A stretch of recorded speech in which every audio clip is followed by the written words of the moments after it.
রাত 11টা ছুঁই ছুঁই। রাজশাহী স্টেশনে বসে আছি। চাকরি সূত্রে ঢাকা যাচ্ছি। 2 দিনের ছুটি নিয়ে বাড়িতে আসছিলাম। অনেক বড় একটা আশা নিয়ে নিজ গ্রামে এসেছি, আর এখন খালি হাতে ফিরে যাচ্ছি। যেটা হারিয়ে ফেলেছি সেটা বলতেই আমার খুব লজ্জা হচ্ছে।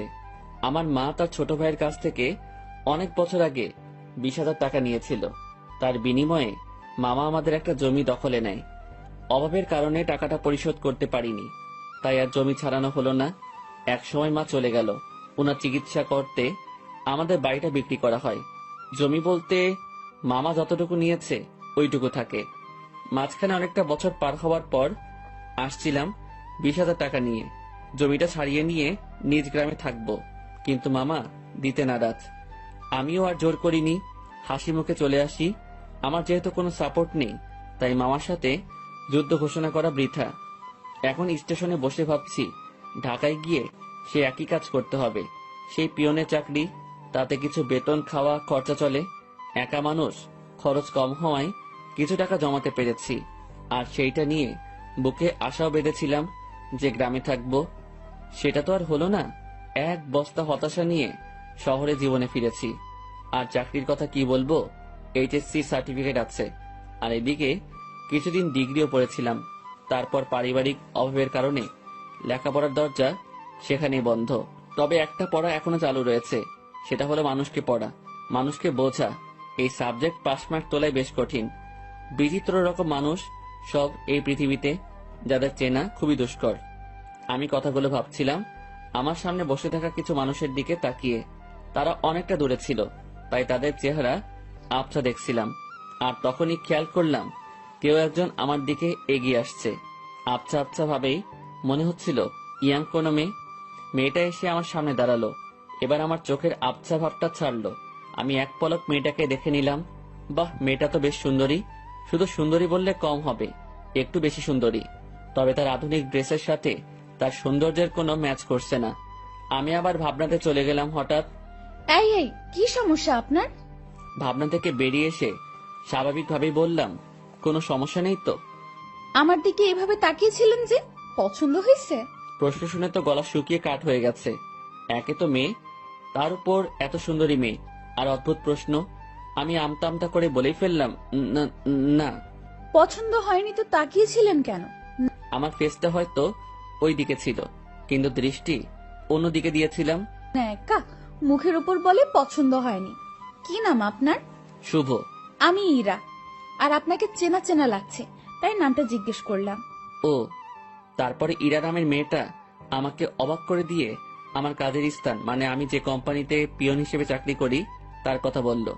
আপনি কি মিতালি অফিসের পিয়ন? জি জি। ও, আমার বাবা ওই কোম্পানির মালিক, আর আমার বাবার অফিসেই চাকরি করে। বাবার অফিসে আমি অনেক যাই। আপনি তো চা কফি এনে দেন। আমি আপনাকে চিনেছি, আপনি আমাকে চিনতে পারেননি কেন? আমি আপনার দিকে তাকাইনি, আর আমি মেয়েদের দিকে কম তাকাই। ওরে সাধু, শোনেন, আপনি তাকান, তবে বেশি ভাবনায় থাকেন। তবে আমাকে কখনো খেয়াল করেননি। জি, এটাও হতে পারে। আমিও হিতাহিত জ্ঞান বুদ্ধি হারিয়ে ফেলেছি। তোকে আপনি করে বলছি কেন? তুই তো পিয়ন। আচ্ছা শোন, জি ম্যাম বলে। তুই তো সাধারণ বগিতে যাবি, জি ম্যাম। আমি কেবিনে যাব। তুই আমার ব্যাগ দুটো একটু উঠাই দিবি, তারপর তোর আসনে গিয়ে বসবি, ঠিক আছে? জি ম্যাম, ঠিক আছে। রাগ করিস না, কুলি পাচ্ছি না। আর তোকে পেয়েছি, হার কাকে লাগে, চেনা মানুষ তো। জি ম্যাম। এত জিম্যাম জিম্যাম করিস কেন? জি না, হ্যাঁ ম্যাম, ঠিক আছে। আমি ব্যাগ উঠাই দিব। ওকে ওকে। মালিকের মেয়ে, যথেষ্ট সম্মান দিতে হবে। আর যা বলবে সেটা তো করতেই হবে, না হলে আমার চাকরি তখনই গায়েব। এসব ভেবে লাভ নেই। আর ভাবনাতে হারিয়ে গেলে চলবে না, অ্যাক্টিভ থাকতে হবে। ট্রেন ঢাকা থেকে আসলো। 8 ঘন্টা পর ইঞ্জিন ঘুরিয়ে আবার ঢাকার উদ্দেশ্যে রওনা হবে। আমি ইরা ম্যামের ব্যাগ দুটো তার কেবিনে দিয়ে আসলাম। বকশিস স্বরূপ তিনি আমাকে 50 টাকা দিলেন। কোনো দ্বিধা না করে টাকাটা নিলাম, কারণ আমার আগে থেকে অভ্যাস আছে। টাকা নিয়ে চলে যাচ্ছিলাম, ইরা ম্যাম আবার ডাকলো। এই শোন শোন, জি ম্যাম বলেন। নামার সময় আবার তুই আসবি, ঠিক আছে? আচ্ছা। আবার ঘুমিয়ে যাস না কিন্তু। না ম্যাম, ঘুমাবো না। ওকে, যা। আমি আমার বগিতে গিয়ে উঠলাম। টিকিট সংগ্রহ করতে আমি অনেক দেরি করে ফেলেছি, তাই সিট হয়নি। পুরো রাস্তাটা দাঁড়িয়ে যেতে হবে। আশেপাশে তাকিয়ে দেখলাম অনেক সিট ফাঁকা। সামনের 2-1 স্টেশন পর এসব সিট আর ফাঁকা থাকবে না। তাই মনে মনে ঠিক করলাম সিটে বসবো না, দাঁড়িয়েই যাব। ট্রেন ছাড়লো, আমি দরজায় দাঁড়িয়ে আছি। ঠান্ডা হাওয়া আমার শরীরটাতে লাগছে। আমি ভাবনায় আবার ডুব দিলাম। ভাবতে লাগলাম পুরনো দিনের কথা। মাঝে মাঝে নিজের ভবিষ্যতের কথাও ভাবলাম। তাতে যা ফলাফল পেলাম সেটা শূন্য, কারণ ভেতরে খুব হতাশা কাজ করছিল। অর্ধেক পথ আসতেই স্টেশন ছাড়াই ট্রেনটা থেমে যায়। যান্ত্রিক কোনো ত্রুটি হয়েছে হয়তো। 20 মিনিট পার হবার পর খবর পেলাম ভোরের আগে ট্রেন এখান থেকে এক চুলো নড়বে না। আর এখন রাত 1টা বাজে। এক একজন এক এক কথা বলছে। কেউ বলছে লাইনের সমস্যা, কেউ বলছে ইঞ্জিনে। আমি ওইসব কথা থেকে কান ফিরিয়ে নিয়ে নিজের ভাবনাতে আবার মন দিলাম। হঠাৎই এই শুভ, পেছনে তাকিয়ে দেখি ম্যাম দাঁড়িয়ে। জি ম্যাম বলেন। তুই উঠ। ম্যাম কিছু লাগবে? না, আমি একটু ট্রেন থেকে নামবো। ম্যাম বাইরে নামা ঠিক হবে না, যে অন্ধকার, এর মধ্যে কি বিপদ লুকিয়ে আছে কে জানে। কিসের বিপদ? বাইরে সাপ বিচ্ছু অনেক কিছু থাকতে পারে। কিচ্ছু নেই, চল নিচে নামবো। এই হলো আড়ালের ঘরে দুলালি, মন যা চায় সেটাই করবে। ম্যামকে নিয়ে ট্রেন থেকে নামলাম। নেমে দেখি অনেকেই নিচে দাঁড়িয়ে আছে। কেউ বাসায় ফোন করে সমস্যার কথা বলছে, আবার কেউ সিগারেট টানছে। ম্যাম আমার সাথে কথা বলা শুরু করলো। দেখ, জায়গাটা অনেক সুন্দর, তাই না? অন্ধকারে তেমন কিছুই তো দেখা যাচ্ছে না। চোখ না, মন দিয়ে দেখতে হয়। তবে ম্যাম আকাশটা বেশ সুন্দর লাগছে, অনুজ্জ্বল তারাগুলো দেখা যাচ্ছে। আমি তো অনুজ্জ্বল অনেক কিছু দেখতে পারছি। কি ম্যাম? এই যে দেখ, একটা টি স্টল, চল যাই। এখন ওখানে গিয়ে কি হবে? চা খাবো, চল চল, বেশ মজা হবে। শীতের মধ্যে এত রাতে বাইরে চা খাওয়ার মজাটাই আলাদা। আমি তো আর মানা করতে পারবো না, মানা করলেই বকা দিবে। কেন যে এর সাথে দেখা হয়ে গেল, মনে হচ্ছে বাকি রাতটাই বেশ প্যারায় রাখবে। টি স্টলের কাছে পৌঁছাতে দেখি কিছু যাত্রী এখানে আগে এসেছে। এই দোকানটার আশেপাশে আর একটা দোকানও নেই। হাতে চা নিয়ে আমি দোকানিকে বললাম, চাচা এমন একটা জায়গায় দোকান দিয়েছেন কি মনে করে? বাবা, সে অনেক কাহিনী। বাজারে দলাদলি চলে। আমার লোকজন না থাকায় ওখানে দোকানটা নেওয়া হয়নি। রাগের মাথায় নিজের জায়গাতেই দোকানটা নিয়ে বসেছি। বাহ, বেশ করেছেন। তা চলে কেমন? আলহামদুলিল্লাহ, ভালোই চলে। একটা কথা বলি, রাগ করে এখানে দোকান দিয়ে ভালোই করেছেন। এর জন্য আপনার হাতে চা খেতে পারলাম। আরো কিছুক্ষণ কথা হলো, বিলটা আমি দেই। ম্যাম আর আমি চলে আসি। ওনার সাথে আড্ডা দিতে খুব ইচ্ছে করছে, কিন্তু মালিক পক্ষের লোক আগ বাড়িয়ে কথা বলাটা বেয়াদবি হবে। আমি কিছু বলছি না, চুপচাপ তার পেছন পেছন হাঁটছি। আমার চুপ থাকা দেখে ম্যাম হয়তো কিছু একটা ভাবছে। আমাকে বলল, কি রে, কথা বলতে পারিস না? দোকানের সাথে তো বেশ জমিয়ে কথা বললি, এখন চুপ কেন? ম্যাম কি বলবো? সেটা কি আমাকে বলে দিতে হবে? দোকানে কি তোকে কিছু বলেছিল? না। তো কিছু বল, সারা রাত তো এভাবে চুপ থাকতে পারবো না। আপনি রাজশাহীতে কোথায় আসছিলেন? আর বলিস না, আমার একটা বান্ধবীর বিয়ে হলো, বিয়েতে আসছিলাম। ও। তুই বিয়ে করেছিস? না ম্যাম।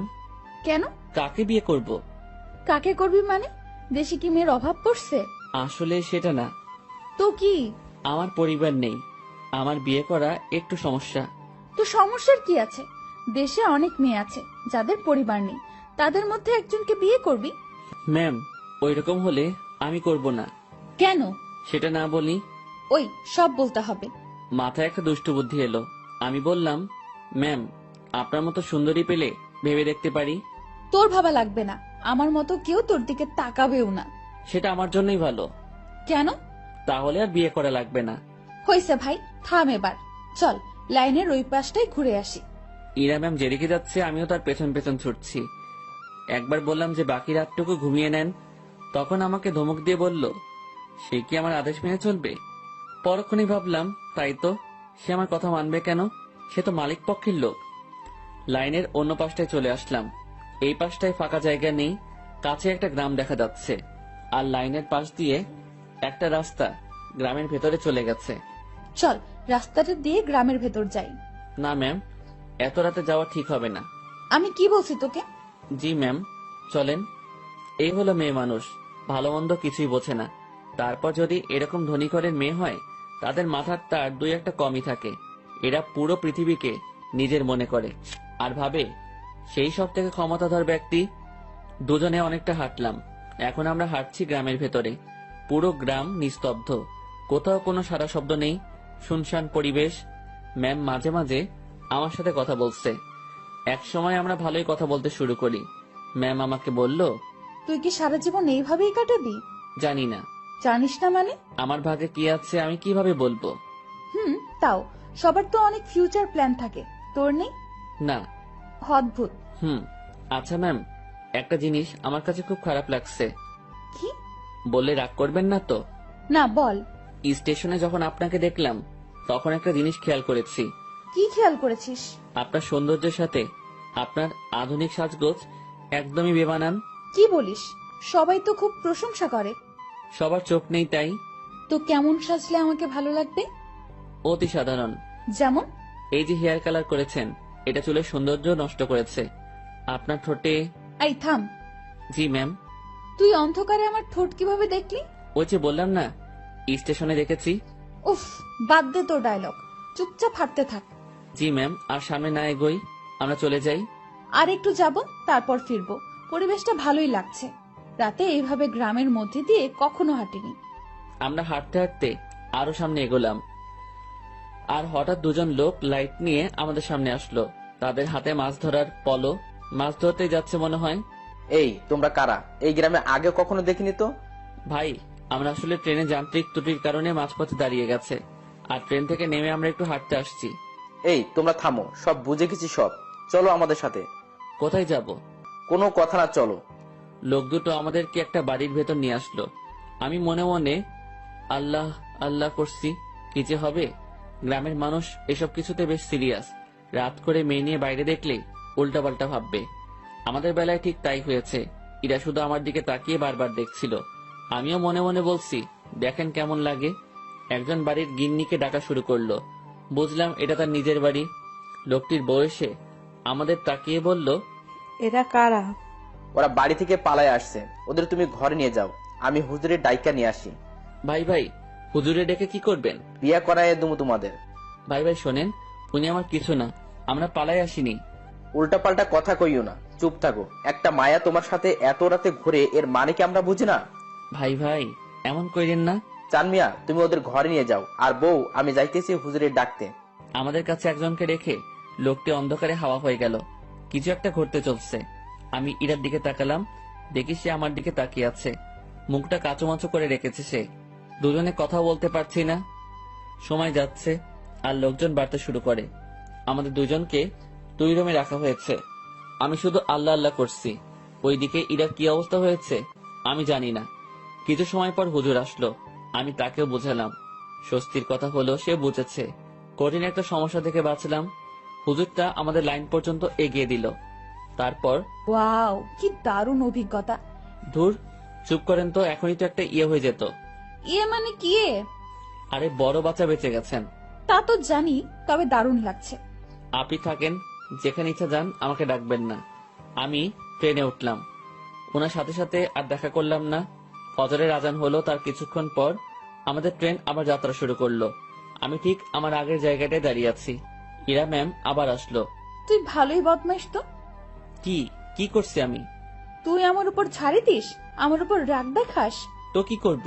আপনার মাথায় কি ব্রেন নামক জিনিসটা আছে? থাকলেও তো মনে হয় কাজ হবে না। এরকম ছেলে মানুষই করেন, কি জন্য বড় হয়েছেন বোঝেন না কিছু। ম্যাম আমার দিকে হা করে তাকিয়ে আছে। আমি জানি কথাটা বলার পর আমার চাকরি থাকবে না।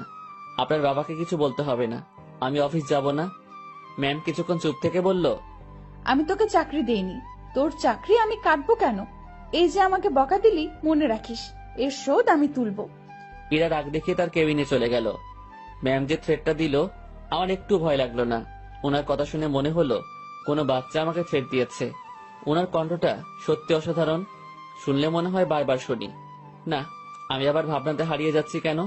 যাই, ওনার কেবিনে গিয়ে সরি বলে আসি। না হলে আমার কি করে বসবে আল্লাহ জানে। আমি তার কেবিনের ভিতর ঢুকবো, তখনই কারোর সাথে ধাক্কা লাগলো। তাকিয়ে দেখি ম্যাম। উনি হয়তো বাইরে আসছিলেন। এটা কি হলো? সরি ম্যাম, বুঝতে পারিনি। তুই আমার কেবিনে কি জন্য? সরি বলতে আসছি। সরি বললে তো কাজ হবে না, আমি তোকে মাফ করব না। কিছুক্ষণ তর্ক হলো। আমি তাকে বললাম, আমার উপর কেউ রাগ করে থাকুক সেটা আমি চাই না। আপনার মন যা চাই তাই করেন। কথাটা বলতেই ম্যাম আমাকে অবাক করে আমার গালে 2টো চড় বসিয়ে দিল। এখন বুঝতে পারলাম ম্যাম বেশ রেগে গিয়েছিল আমার উপর। চটা না খেলে হয়তো বুঝতে পারতাম না। আমি তো ভেবেছিলাম অন্য কোনো শাস্তি দিবে হয়তো। চর মারার পর ম্যাম আরো বলল, তুই আমার বেস্ট ফ্রেন্ড হবি? এমন থাপ্পড় খাওয়ার পর এরকম প্রস্তাব পাবো ভাবতেও পারিনি। মনে মনে ভাবছি, আমি তার সাথে কেন বন্ধুত্ব করতে যাব? তার চালচলন আর আমার চালচলন রাত দিন তফাৎ। কিন্তু কথাটা তাকে মুখের উপর মানা করতে পারবো না, যদি আবার কয়েকটা থাপ্পড় দিয়ে দেয়। ভয় ভয় বললাম, হব। গুড, তুই এখন যা। না, শোন শোন, তোর কন্ট্যাক্ট নাম্বারটা দিয়ে যা, আমি কল করে তোকে ডেকে নেব যে কোনো সময়। ম্যামকে মোবাইল নাম্বারটা দিয়ে আগের জায়গায় ফিরে আসলাম। 8টায় আমাদের গন্তব্যে পৌঁছে গেলাম। ইরা ম্যামের কথা অনুযায়ী তার ব্যাগগুলো নামিয়ে দিলাম। এখন উনি আর আমি স্টেশনের বাইরের রাস্তায় দাঁড়িয়ে আছি। বাসা থেকে ওনার জন্য গাড়ি পাঠানো হয়েছে। গাড়ি জ্যামে পড়েছে, তাই অনেক লেট হচ্ছে। আমার পেটের অবস্থা খারাপ, রাতে কিছু খাওয়া হয়নি, আবার অনেকটা বেলা হয়েছে, পেটে এখনো কিছু পড়েনি। ম্যামের সামনে কিছু বলারও সাহস পাচ্ছি না। কিছু সময় পর উনি আমাকে বললেন, তোর কি ক্ষুধা লাগছে? জি অনেক। তো খেয়ে আয়। আচ্ছা আপনি দাঁড়ান, আমি যাবো আর আসবো। আমি একটা দোকানে গিয়ে চা বিস্কিটের সাথে কয়েকটা কলা খেয়ে নিলাম। দোকানদারকে টাকা দিতে যাব, তখন মনে হলো ম্যামও তো কিছু খাইনি, ওনাকে খাওয়ার কথা বলা উচিত ছিল। ভুলটা যেহেতু করেই ফেলেছি, তাই ওনার জন্য কিছু নিয়ে গেলাম। আমি কাছে গিয়ে তার দিকে খাবারগুলো এগিয়ে দিলাম। আমার দিকে উনি ভ্রু কুঁচকে তাকালো। এগুলো আমাকে কেন দিচ্ছিস? খেয়ে নিন, আপনি তো রাতে কিছু খাননি। তুই কি ভাবিস আমাকে? আমি সকাল সকাল রাস্তায় দাঁড়িয়ে এসব খাবো? এগুলো তোদের মতো লোকজন খাবে। সরি ম্যাম, বুঝতে পারিনি। খাবারগুলো নিজের ব্যাগে ভরে নিলাম, নিজে বাসায় গিয়ে খাবো। ঘন্টাখানেক পর গাড়ি আসলো। ম্যামকে উঠিয়ে দিয়ে আমি আমার বাসায় চলে গেলাম। আমার হাতে শুধু আজকের দিনটাই ছুটি আছে, আগামীকাল থেকে ডিউটি। বাসায় এসে সব ঠিকঠাক করে নিলাম। দিনের বাকি সময়টুকু আর বাইরে বের হলাম না। এই শহরের গাড়িগুলোর হর্ন আমার ভালো লাগে না, প্রচন্ড বিরক্তিকর একটা জিনিস, শুনলেই মাথা ব্যথা শুরু হয়ে যায়। রুমের জানালা খুলে দিয়ে আকাশের দিকে তাকিয়ে থাকি। গতকাল রাতের ঘটনাটা ভাবতে থাকি। কাল যদি বিয়েটা হয়ে যেত, আজ আমি মামা শ্বশুর বাড়ি থাকতাম, মানে জেলে। কি বাঁচাটাই না বাঁচলাম। সন্ধ্যার একটু আগ দিয়ে ইরার কল পেলাম। উনি আমাকে তাদের অফিসের সামনে যেতে বলেছে। গত রাতে ফ্রেন্ড হয়েছি, কথা রাখতে অবশ্যই যেতে হবে। কথায় আছে, ফ্রেন্ডের কাছে কোনো বাহানা চলে না। আমিও তাই কোনো বাহানা বা ব্যস্ততা দেখালাম না। বাইরে যাচ্ছি ওনার সাথে দেখা করতে, তাই একটু সাজতে হবে। ব্যাগ থেকে নতুন একটা ফুল হাতা গেঞ্জি বের করলাম। একটু স্মার্ট সাজার জন্যই। সুন্দরীদের সামনে তো আর এমনি এমনি যাওয়া যায় না। এই প্রথম কাউকে উদ্দেশ্য করে সাজগোজ করছি। মনের মধ্যে কেমন যেন খটকা লাগছিল। এখন খটকা দেখার সময় নেই। চটপট রেডি হয়ে আমার অফিসের সামনে গেলাম। ম্যামকে গিয়ে ঠিক সেখানেই পেলাম। উনি তার গাড়ির সাথে হেলান দিয়ে দাঁড়িয়ে আছে। আমি তার সামনে গিয়ে ম্যামকে ডেকে সালাম দিলাম। উনি উত্তর দিলেন আর সাথে সাথে বললেন, গাড়ির পেছনে বসে যা। কোথায় যাবেন? আমার বন্ধুদের সাথে তোর পরিচয় করিয়ে দেব, সেখানেই নিয়ে যাচ্ছি। আমি আর কিছু বললাম না, তার গাড়ির পেছনে চেপে বসলাম।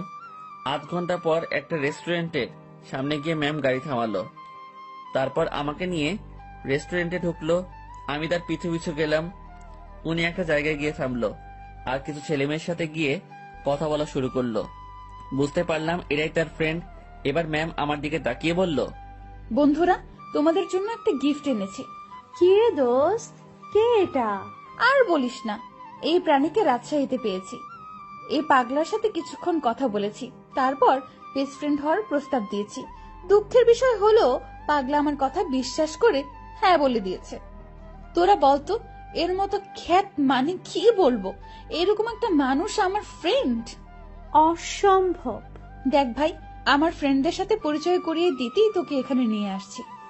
ইরা একে একে তার বন্ধুদের সাথে পরিচয় করিয়ে দিল। সবাই বনেদি ঘরের ছেলে মেয়ে। ট্রেনের কথা মনে পড়তেই লজ্জায় ঘেমে যাচ্ছি। এখন মান সম্মান যা যাওয়ার তা তো গেছে, বাকিটুকু নিয়ে এখান থেকে কেটে পড়তে পারলেই হলো। কিছুক্ষণ পর সেটাও থাকলো না। আমার পোশাক আর চেহারা নিয়ে তারা উপহাস করতে শুরু করলো। একটা ছেলে এগিয়ে এসে বলল, ভাইয়া এটা গেঞ্জি নাকি তেনা? কোথা থেকে কিনেছো ভাইয়া? নাকি কারো পড়ে থাকা জিনিস কুড়িয়ে নিয়েছো? না ভাই, সত্যি কিনেছি। ওমা, তাই? হুম। দেখ, ছেলেটা মাথায় তেল দিয়ে আসছে। সবাই হেসে উঠলো। সত্যি কথা বলতে আমি তেল দেইনি, ওরা পচানি দেওয়ার জন্যই বলছে। ভাবছি এখানে আর থাকা ঠিক হবে না। ম্যামকে বললাম, ম্যাম আমি এখন যাই। ওলে বাবুটা, এখনই না, কিছু খেয়ে যাও। হ্যাঁ, কিছু খেয়ে যা। একটা ছেলে আমার পকেটে হাত দিল। আমার দুর্ভাগ্য যে পকেট থেকে সে 20,000 টাকা নিয়ে এসেছি, ব্যাগে রেখে আসবো মনে ছিল না। ছেলেটা আমার পকেট থেকে টাকাটা দেখে একটু অবাক হয়ে বলল, কি রে, তোর কাছে এত টাকা কুড়িয়ে পেয়েছিস কোথায়? যাই হোক, আমাদের কিছু খাওয়া। আমি আর কি মানা করব, মান সম্মান একটু বজায় রাখতে হ্যাঁ বললাম। তাতেই ওরা সুযোগ পেয়ে গেল, নানা রকম দামি খাবার অর্ডার করলো, যেগুলো আমি চোখে দেখা তো দূরের কথা, নামও শুনিনি। ওরা সবাই খাচ্ছে, আমি দাঁড়িয়ে আছি। একজন খেতে বলেছিল, কিন্তু আমি মানা করেছি আর বলেছি খেয়ে আসছি, আমার পেট ভরা। খাওয়া শেষে বিল তো 20,000-এর উপরে এলো। আমার মাথায় ঢুকলো না 7-8 জন মিলে 20,000 টাকা কিভাবে খায়, যেটা জোগাড় করতে আমার বছর খানেক সময় লেগেছিল। খারাপ ভালো দু ধরনের মজাই পাচ্ছিলাম। কম খাবারে এত বিল, আর আমার পকেটে টাকা গায়েব। ম্যাম আমি এখন যাই। হ্যাঁ যাবি, তার আগে একটা কথা বলি, কখনো এরকম মফিজ মার্কা কাজ করবি না। এত সহজে কোনো বন্ধুত্ব পাওয়া যায় নাকি? জীবনে কোনো কিছুই সহজভাবে নিবি না। জি ম্যাম। যা তাহলে। আমি বাইরে এসে দাঁড়ালাম। পকেটে টাকা নেই, বাসায় যাব টাকা লাগবে। মনে মনে ঠিক করলাম ম্যামের কাছ থেকে কিছু টাকা চেয়ে নিব, না হলে এই পথ যেতে যেতে মধ্যরাত হয়ে যাবে। কাল সকালে আবার অফিসে যেতে হবে। অনেকটা সময় পার হওয়ার পর ম্যাম আর তার বন্ধুরা বের হলো। আমি ম্যামকে ডাকায় সে বাকিগুলোকে বিদায় দিয়ে আমার দিকে আসলো। কি হয়েছে, এখনো যাসনি কেন? ম্যাম আমাকে কিছু টাকা। পুরোটা বলার আগেই একটা থাপ্পড় বসিয়ে দিল। আমি আবার বললাম, গাড়ির ভাড়া টাকাটা চাইছিলাম, পকেটে কোনো টাকা নেই, যেতে অনেক সময় লাগবে, কাল থেকে আবার অফিস আছে। তোর জন্য কি আমি টাকা নিয়ে দাঁড়িয়ে আছি, ফকিন্নির বাচ্চা? কথাটা সত্যি বুকের মাঝখানে গিয়ে লাগলো। আমি আর কথা বাড়ালাম না, ওনার দিকে একবার তাকিয়েই হাঁটা শুরু করলাম। সেই জায়গা থেকে বাসায় যাওয়ার পুরোটা সময় শুধু রেস্টুরেন্টের ভেতরের অপমানের কথা মনে হয়েছে। আজকাল মানুষগুলো কেমন হয়েছে, আরেকজনের আর্থিক অবস্থা না বুঝে তার টাকা খসানোর জন্য উঠে পড়ে লাগে। টাকাগুলোর জন্য খুব মায়া হচ্ছে। ওদের কাছে হয়তো সামান্য টাকা, কিন্তু আমার কাছে পাহাড় পরিমাণ। মধ্যরাতে বাসায় ফিরলাম, কিছু শুকনা খাবার খেয়ে শুয়ে পড়লাম। শুয়ে আর কিছু ভাবলাম না, ঘুমানোর চেষ্টা করলাম, কারণ কাল অফিস যেতে হবে। পরদিন সকালবেলা উঠতে আর দেরি করলাম না, ফোনে অ্যালার্ম দেওয়াই ছিল। সময় মতো উঠে হাতের কাজগুলো সেরে নিলাম, তারপর খেয়ে অফিসের উদ্দেশ্যে রওনা হলাম। অফিসে যাওয়ার পর যে সমস্যায় পড়লাম সেটা আমি কখনো চিন্তাও করিনি। যেখানে স্যার মানে ইরার বাবা বসে থাকার কথা, সেখানে ইরা বসে আছে। ওই চেয়ারটাতে ইরা বসা মানে আজকের দিনটা পুরো শেষ। আমি রুমে ঢুকে তাকে সালাম করে বেরিয়ে আসলাম। কিছুক্ষণ পর উনি নক করলেন। আমি ভেতরে গিয়ে বললাম, জি ম্যাম বলুন। 4 নম্বর টেবিলে রাশিদ সাহেব অফিসে আসেনি, তুই একটু খোঁজ নিয়ে দেখ। জি ম্যাম। আমি ফোন করে জানলাম উনি রাস্তায় আছেন।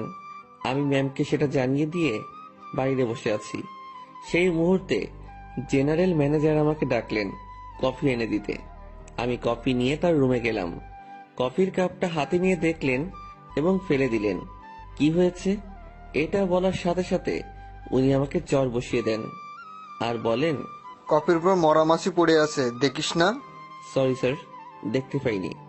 উনি আমার কলার ধরলেন।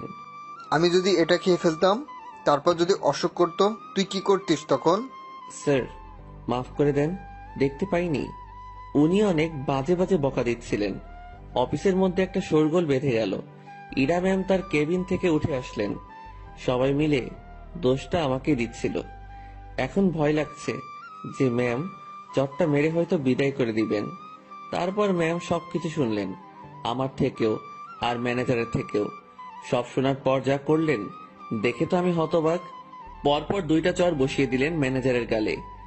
আমি কিছু বলার আগেই এখান থেকে বের হবেন। আর হ্যাঁ, বাকি সবাইকে বলছি, এটা নিয়ে কোনো কথা হবে না। সমস্যা হয়েছে, সমাধান করেছি।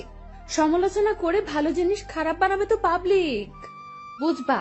কত ধানে কত চাল, যার যার কাজে যাও, অনেক সময় নষ্ট হয়েছে। কিছুক্ষণ ঝড়ের পর অফিস স্বাভাবিক, আগের মতো কাজ চলছে। কিভাবে সব সামনে নিলাম, হুটহাট ম্যানেজার সাথে 2টা থাপ্পড়। বিচারটা যাই করুক, তাহলে আমার সাথে অমন করলো কেন? ভাবতে ভাবতে কোনো উত্তরই খুঁজে পেলাম না। লাঞ্চের সময় আমি বাসা থেকে রুটি নিয়ে আসছি। 2-1জনকে পানি এনে দিয়ে আমি খাওয়ার জন্য বসবো, তখন ম্যাম ডাকলো। মনে মনে ভাবছি খাওয়াটাও কপালে নেই। মুখ ভার করেই ম্যামের রুমে ঢুকলাম। জি ম্যাম, কিছু বলবেন? তুই খাবার খেয়েছিস? জি না। বাসার থেকে খাবার নিয়ে আসছিস নাকি বাইরে গিয়ে খাবি? বাসা থেকে এনেছি। যা, খাবার নিয়ে আমার রুমে আয়। ম্যাম, বুঝিনি। আরে হারামি, খাবার নিয়ে আমার রুমে আয়। কথাটা শুনেই ভাবছিলাম আমি ঠিক শুনছি তো। ভাবনাতে আর ডুব দিলাম না। দেরি না করে খাবার নিয়ে আবার রুমে ঢুকলাম। ম্যাম তো দেখি দামি দামি খাবার সব টেবিলে সাজাচ্ছেন। আমাকে দেখিয়ে দেখিয়ে বললেন, এসব আমার মায়ের হাতের রান্না। ম্যাম, আমি বাইরে গিয়ে খাই, আপনি খাওয়া শুরু করেন। পানি লাগলে বলবেন। এই, তুই কি এজন্য রেখেছিস? আচ্ছা, তোর খাবারের বাটিটা আমার হাতে দে তো। আমি তেমন কিছু আনিনি, ওই রুটি। আমি দেখবো, দে। ভয়েই বাটিটা ওনার হাতে দিলাম। লজ্জায় তো মাথা কাটা যাওয়ার অবস্থা। বাসায় কিছু ছিল না, তার উপর টাকাও নেই। রুমে পেঁয়াজ মরিচ ছিল, সেগুলো কেটে তেল আর লবণ দিয়ে মাখিয়ে নিয়ে আসছি। ম্যাম যদি সেটা দেখে তো। কথাটা ভাবতে ভাবতেই বাটির ঢাকনা খুলেই উনি চোখ বড় বড় করে ফেলেন। খাবারটা কিছুক্ষণ তাকিয়ে থেকে দেখে আবার আমার দিকে তাকালেন। কি রে, এগুলো কি? ম্যাম, আসলে রুমে কিছু ছিল না, তারপর টাকাও নেই।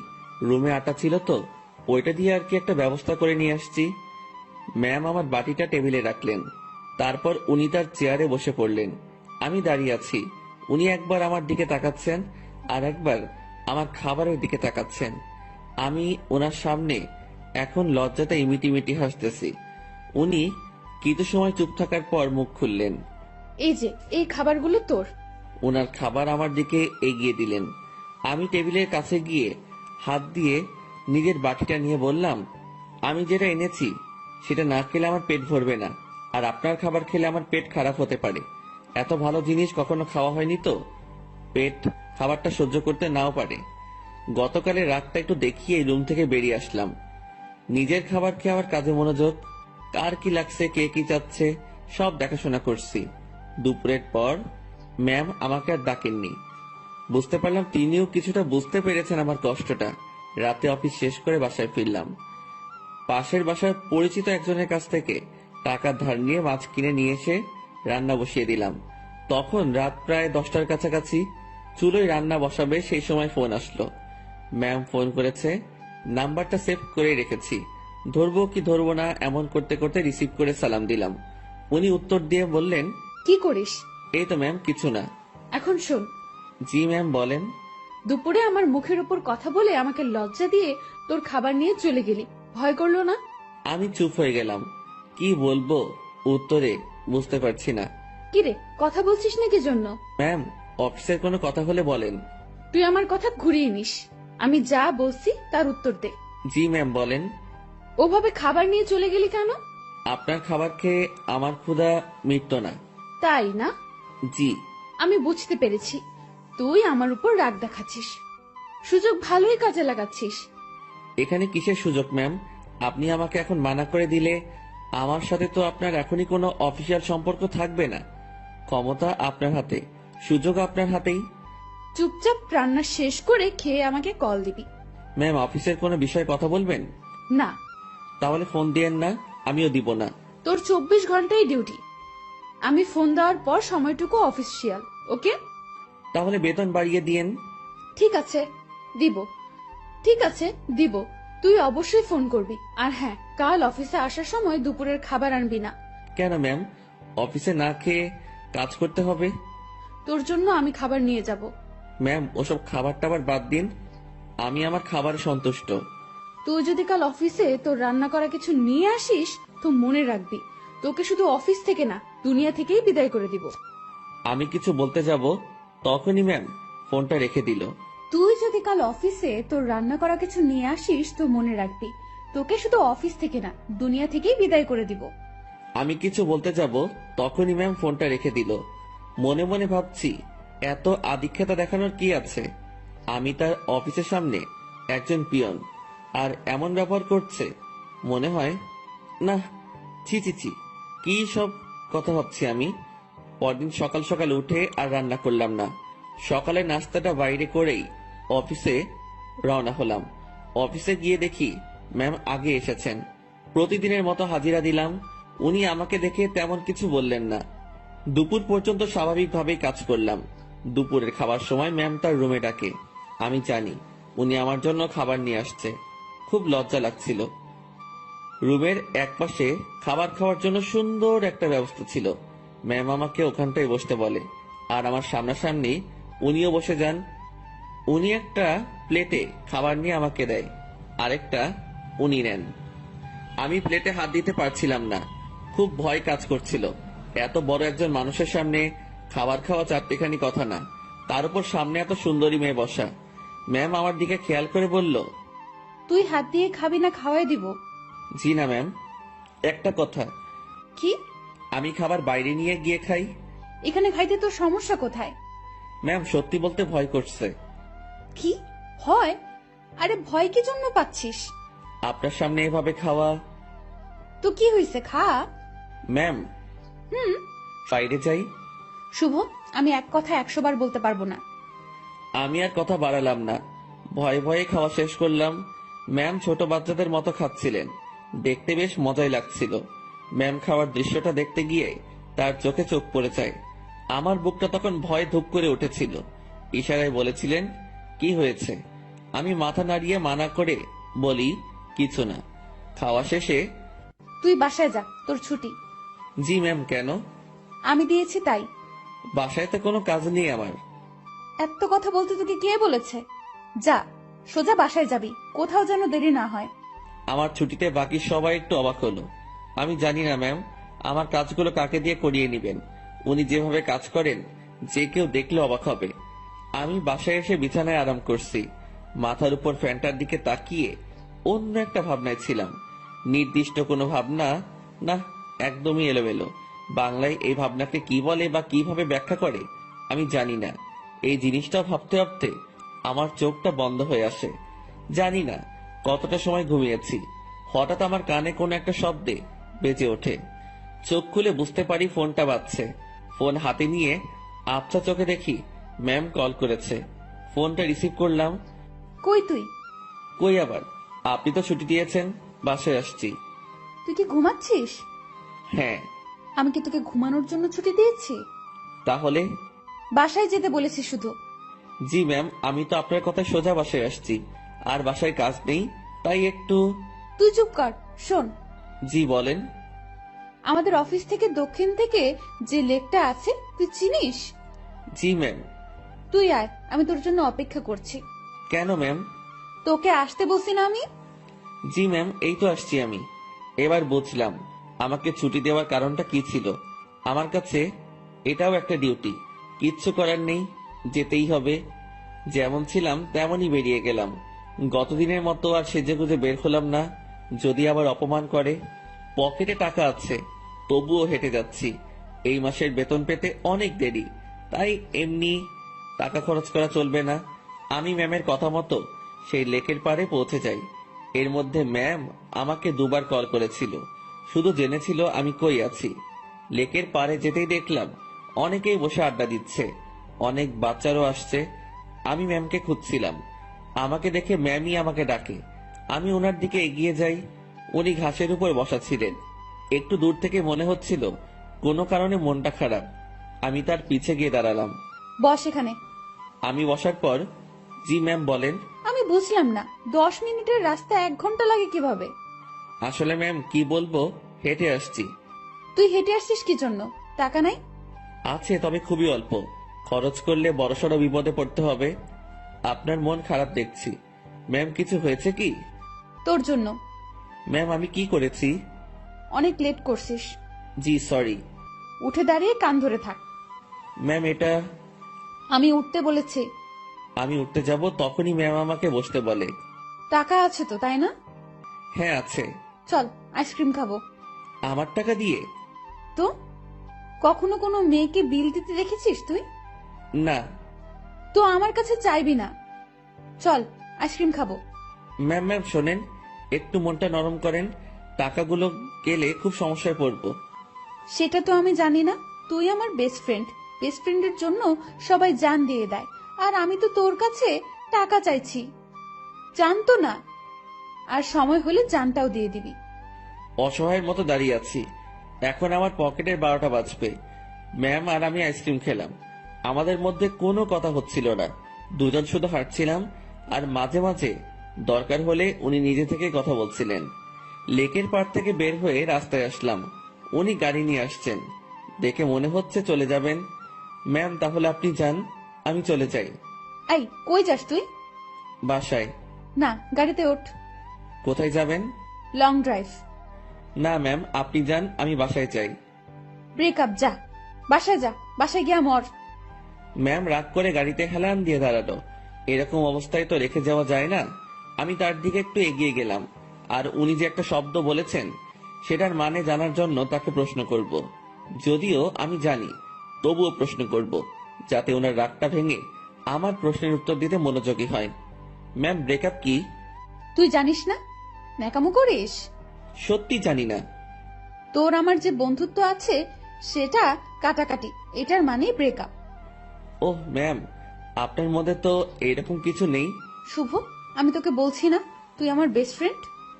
আপনি তো বলেছেন যে এটা মিথ্যা ছিল। গাড়িতে ওঠ, সব বলছি।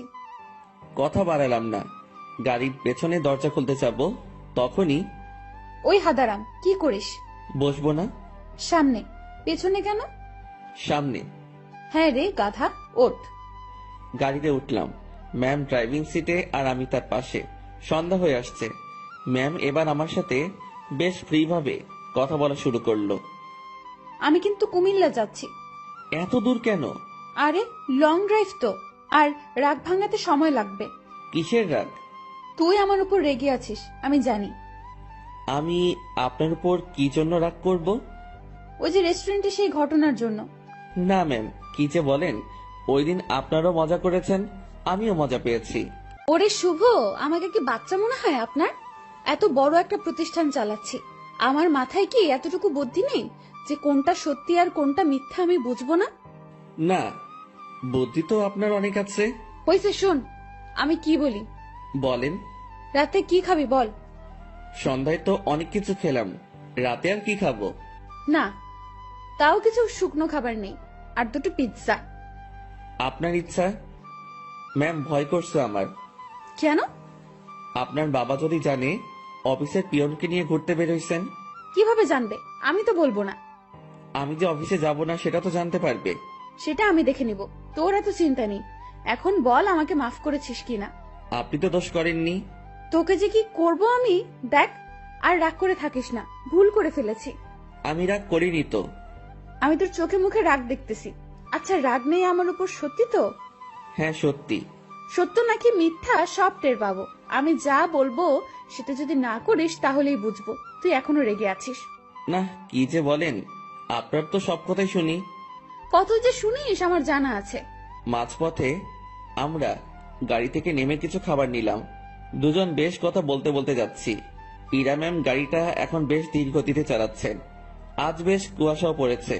এই চল, বাইরে কুয়াশার বৃষ্টিতে ভিজি। এই না, এটা করবেন না, বাইরে গেলে বিপদ।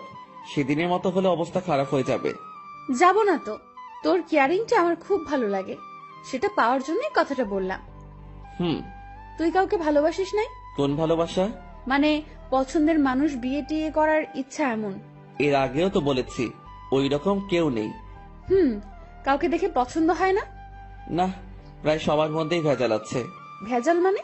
মানে আর কি, এখন তো প্রেমের বাজার চলে। বাজারটা বেশ গরম, এক একজন 10-12টা প্রেম করে, তার উপর ওয়েটিং এ রাখে। তুই জানিস কিভাবে? চোখ খোলা রাখলে সবই টের পাওয়া যায়। ম্যাম আপনার নেই কি পছন্দের মানুষ?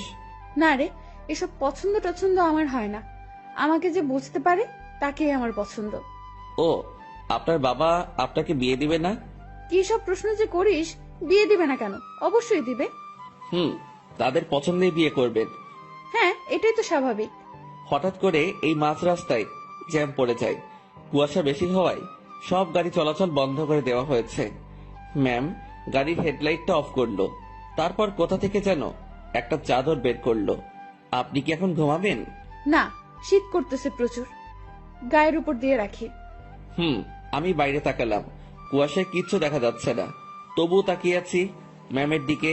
তো আর তাকিয়ে থাকা যায় না, তার দিকে তাকালে চোখ ফেরানো যায় না, সেই জন্য তাকানোটাই বিপদ। কি রে, তুই এরকম চুপচাপ থাকবি? আমি আসলে তাকিয়ে থাকতে চাইনি, ভাবনার কথা বাস্তবে ভুলে বলে ফেললাম। কি তাকিয়ে থাকতে চাস মানে? না ম্যাম, মানে ওই যে আমার খুব শীত করতেছে, কথা থেকে বাঁচার জন্য বললাম। আগে বলবি না? আয় চাদরের মধ্যে। মনে মনে ভাবছি আরেক বিপদ। কি হলো, আয়। না ম্যাম, ঠিক আছে, শীত কমে গেছে। ভয় পাচ্ছিস তাই না? ভয় নেই, কাছে আয়। আরে খুব কাছে না, চাদরটা বড়, তুই একটু কাছে আসলেই হয়ে যাবে। একটু কাছে গেলাম, ম্যাম আমাকে চাদরের একটা মুড়ি দিল। আমি সেটা আমার পাশে ঘিরে পিঠের সাথে লাগিয়ে নিলাম। এবার আমি কাঁপতেছি, তবে সেটা শীতে না, ভয়ে। কাঁপুনি রেখে ম্যাম বলল, ওরে আল্লাহ, তোর এত শীত করতেছে? এখন ঠিক হয়ে যাবে। আমি জানি ঠিক হবে না। কথাটা বলে ম্যাম আমার খুব কাছে আসলো, তবে তার শরীরের সাথে কোনো স্পর্শ লাগেনি। অনেক চেষ্টা করে নিজের কাঁপুনি থামালাম। ম্যামের চোখে ঘুম ঘুম ভাব এসে গেছে। ম্যাম, আপনি তো ঘুমাচ্ছেন। কই না তো। আপনার কি খুব ঘুম পাচ্ছে? অনেক। ম্যাম ধীরে ধীরে বেশ সুন্দরী হয়ে উঠছে। শুনেছি সুন্দরী মেয়ে ঘুমালে আরো বেশি সুন্দরী লাগে। আজ সেটা সামনে থেকে দেখলাম। আমি যদি ওনার বর হতাম, এখন কাছে নিয়ে বুকের মধ্যে রাখতাম। পরক্ষণে মনে পড়ল, কি সব ভাবছি আমি। ছি ছি ছি, এসব কি আসছে মাথায়। ম্যাম ঘুমে আর ঠিক থাকতে পারে না, আমার খুব কাছে আসে, আমার কাঁধের উপর তার মাথা রাখার চেষ্টা করছে। এবার সব ভুলে যাই আমি, নিজে থেকে তার দিকে এগিয়ে যাই, আর উনি তার মাথা আমার কাঁধের উপর রাখে। বুকের মধ্যে হাতুড়ি পেটা হচ্ছে। ওনার নিঃশ্বাস আমার টি শার্টে লাগার পরপরই আমার কেমন যেন একটা অনুভূতি কাজ করছে। না পারছিলাম তখন বুঝতে, না পারছিলাম ভাবতে। কিছুক্ষণ ঘুমানোর পর ম্যাম জাগ না পায়, আমি জেগেই আছি। একটুর জন্য চোখ বন্ধ করিনি। ম্যাম উঠে দেখলো সে আমার কাঁধে মাথা রেখে শুয়ে আছে। ঘাটটা দ্রুত উঠিয়ে দিয়ে বলল, সরি সরি, আমি ঘুমের মধ্যে। ম্যাম আমি আপনার কাছে গিয়েছি, দেখছিলাম আপনি ঝিমুনি দিয়ে বারবার পড়ে যাচ্ছিলেন। ম্যাম লজ্জা পেয়েছে, লজ্জা মাখা মুখ নিয়ে বলল, রাত অনেক হয়েছে, এখন যা এনেছি সব খেয়ে নিই। জি ম্যাম, আপনার ইচ্ছে। তুই সব আমার উপর নির্ভর করিস কি জন্য? নিজে কিছু বলতে পারিস না? জি ম্যাম, এখনই খাবো। এই, সেটা আমার বলার পর। আমরা খাবার খাওয়া শুরু করলাম। হঠাৎ পুলিশ এসে নক করলো। আমরা গাড়ি থেকে নামলাম। ইরা পুলিশের সাথে কথা বলছিল। আপনারা কোথায় যাচ্ছেন? কুমিল্লা 14 গ্রাম। উনি আপনার কে হন? বর। উনি দূরে দাঁড়িয়ে আছেন কেন? ভয় পাচ্ছে নাকি? এই, তুমি এখানে আসো। মনে মনে বলছিলাম, ভয় পাবো না, পুলিশকে কি মিথ্যাটাই না বললো। আপনারা যে স্বামী স্ত্রী সেটা আমি বুঝবো কিভাবে? এইটারও প্রমাণ লাগবে। হ্যাঁ। আমার চাচ্চু আবু সাইদ পুলিশ কমিশনার। কি নাম বললেন? আবু সাইদ। উনি তো ঢাকায় থাকেন, তাই না? হ্যাঁ। আপনারা ঢাকা থেকেই আসছেন? হ্যাঁ, ঢাকা থেকেই তো আসবো। সাইদকে আমি চিনি, উনি আমার বন্ধু। দাঁড়াও, আমি এখনই ফোন করছি। তুমি আগে বললা না। সরি মামুনি। এরা তো পড়লো মহা বিপদে। তার চাচাকে যদি বলে দেয় বরকে নিয়ে ঘুরতে যাচ্ছে, তাহলে তো ইরা শেষ। এখন সে এই পুলিশকে না করতেও পারবো না। এদিকে তার চাচা ফোনটা রিসিভ করেছে। দুজন বন্ধু একে অপরের খোঁজ নেওয়ার পর পুলিশটা ইরার কথা বলল। ইরার চাচা বড় সড়ো এক ধাক্কা খেলো। পুলিশ আমাদের বিদায় জানালো। আমরা গাড়িতে গিয়ে বসলাম। ইরা তো ভয় শেষ। একটু পরেই ইরার ফোনটা বেজে উঠলো। তার চাচা কল করেছে। ইরা ফোনটা রিসিভ করলো। তুমি কোথায় আছো, কিভাবে আছো, কার সাথে আছো আমি জানতে চাচ্ছি না। যার সাথে থাকো না কেন তাকে কাল আমাদের বাসায় নিয়ে আসো, ঠিক আছে? জি চাচ্চু। ওকে। ইরার চাচা ফোন রেখে দেয়। ইরা আমাকে বলতে শুরু করলো, এখন কি হবে? আপনারই তো দোষ, আপনি মিথ্যা বলতে গেলেন কেন? সত্যি বললে যদি সমস্যা করতো তাই। আর আমি আগে থেকেই ভেবে রেখেছি কত সমস্যা হলে এগুলো বলবো। কিন্তু এই হারামি পুলিশটা যে চাচার বন্ধু কে জানতো? আচ্ছা, টেনশন করেন না, বাসায় গিয়ে সত্যি কথাটা বলে দিবেন, হয়ে যাবে। ভয়টা আমাকে নিয়ে না, তোকে নিয়ে। কেন? জানি না কি হবে। ওরা তোকে কি বলবে, আমি কিভাবে সামলাবো বুঝতে পারছি না। এই মুহূর্তে আমি বা তাকে কি বলবো বুঝতে পারছি না। ভাবছি এর সাথে থাকলেই সমস্যায় পড়তে হয়। ম্যাম বেশ টেনশনে পড়ে গেছে, একবার আমার দিকে তাকাচ্ছে, আরেকবার বাইরে। ম্যামের অবস্থা দেখে বেশ মায়াই হচ্ছিল। মিথ্যা বলে উনি বড় ফাঁসা ফেসে গেছেন। তার টেনশন কমানোর জন্য আমি তাকে ডেকে বললাম, ম্যাম। বল। আমি বলি কি, এত টেনশন করে লাভ নেই, যা হবার হবে। আর সত্যিটা বললে হয়তো উনারা বুঝতে পারবে। সত্যিটাই বা কিভাবে বলবো? আমার তো তাদের সামনে কথা বলতে ভয়ে হাত পা কাঁপবে। আচ্ছা ম্যাম, ওনাদের সাথে আমি কথা বলবো। আরে তোর সাথে ওনারা কথাই বলবে না। সেটা দেখা যাবে, আগে তো বাসায় যাই। রাতটা কাটলো জেগে জেগেই।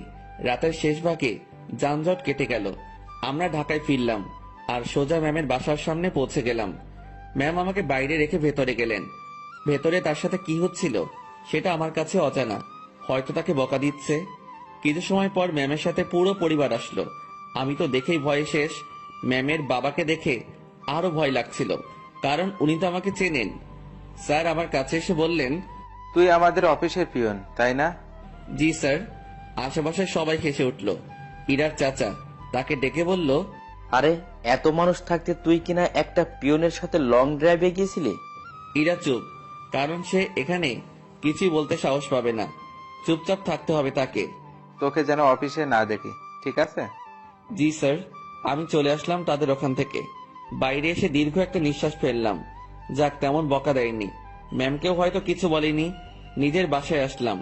2 দিন পর খাওয়া দাওয়া বন্ধ হয়ে যাবে। বিছানায় শুয়ে শুয়ে ভাবছি, এখানে না থাকতে পারলে চলে যাব।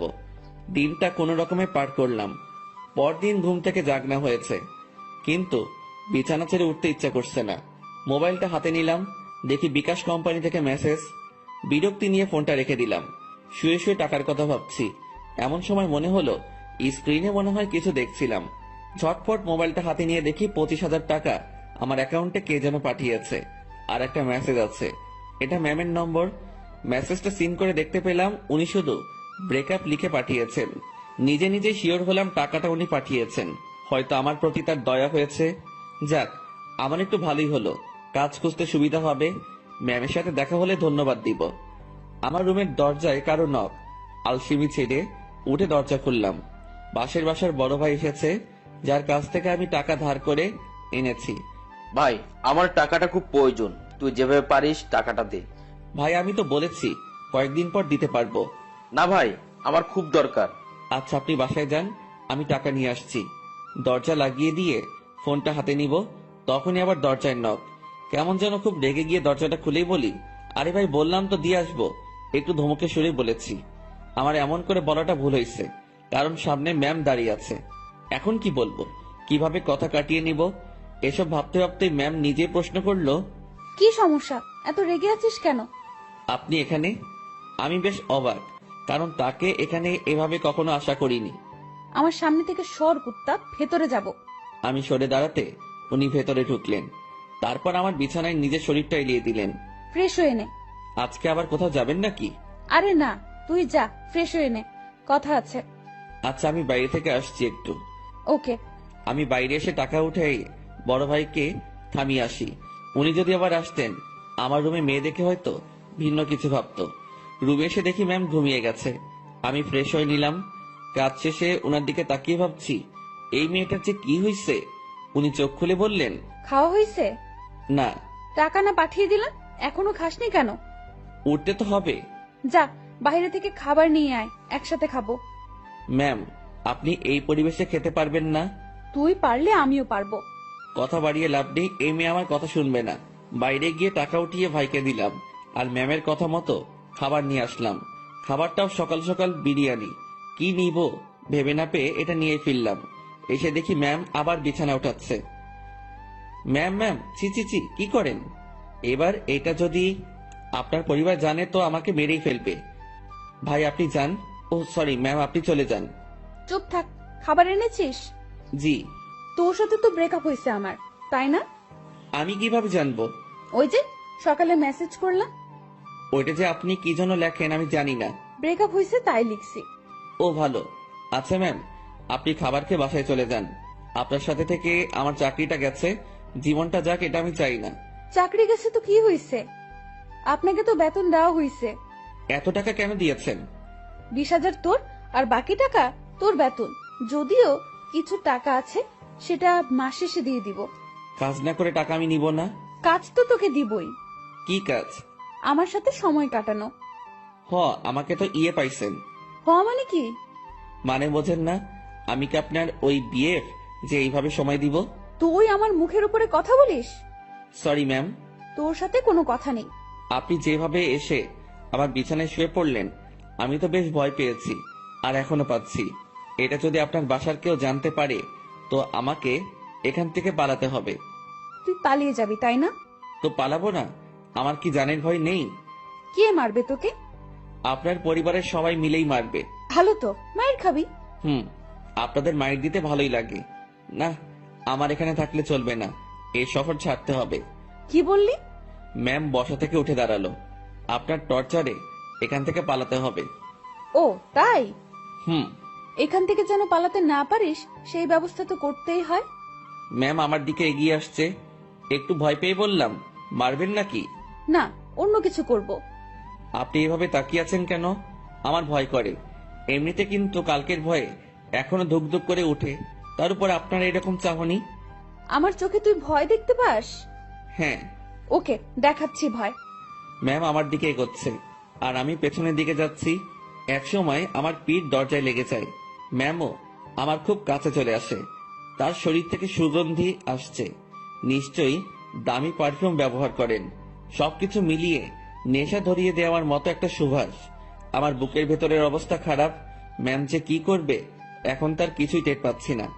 আমি তার চোখের দিকে তাকিয়ে দেখি তার চোখ হাসছে। না, আমি তার চোখের ভাষা কবে থেকে বোঝা শুরু করলাম। চোখ সরিয়ে নিলাম। ওই আমার দিকে তাকা। আবার তাকালাম। উপায় নেই, তাকাতেই হবে। এইভাবেই তাকিয়ে থাক। চোখ দিয়ে পানি বের হবে। হোক। আমার খুব লজ্জা লাগছে। এতটা কাছে আসলেন কেন? তুই পালিয়ে যেতে পারিস, তাই একটু আটকানোর চেষ্টা। জানি না এরপর থাকবি কিনা, চেষ্টা করে দেখতে সমস্যা কি? কি চেষ্টা করবেন? ইরা ম্যাম আমার নাকের সাথে নাক লাগালো। উনি মিটি মিটি হাসতেছেন। ওই অবস্থাতেই তিনি কথা বলা শুরু করলেন। মুভিতে তোর জায়গায় আমি থাকতাম, আর আমার জায়গায় তুই, কিন্তু এখানে ঠিক উল্টোটা হচ্ছে। আমি আর চোখ খুলে রাখতে পারলাম না, বন্ধ করে ফেললাম। চোখ খুলে রাখার শক্তি আমার নেই। আহারে আমার বেষ্টু।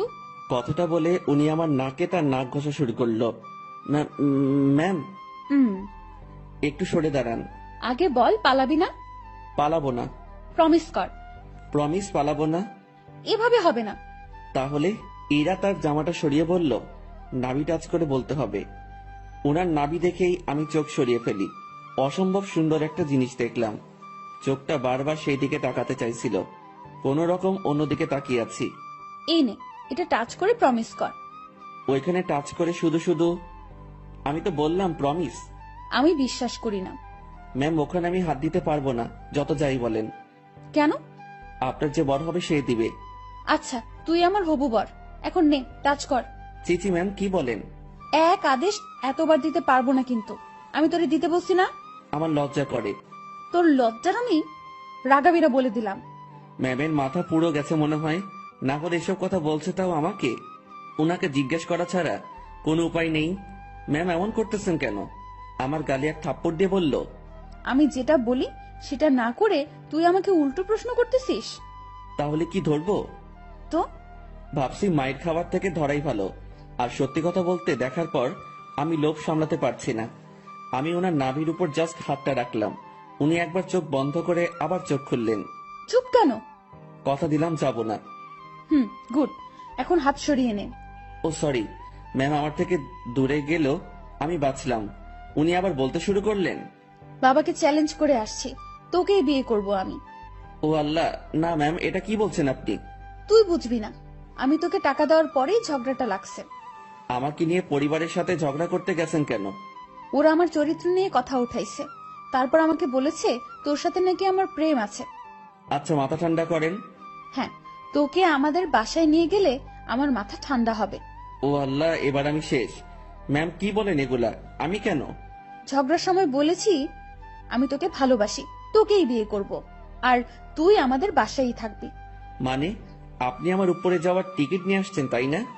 জানি না, ব্যাগপত্র গুছিয়ে নে আর আমার সাথে চল।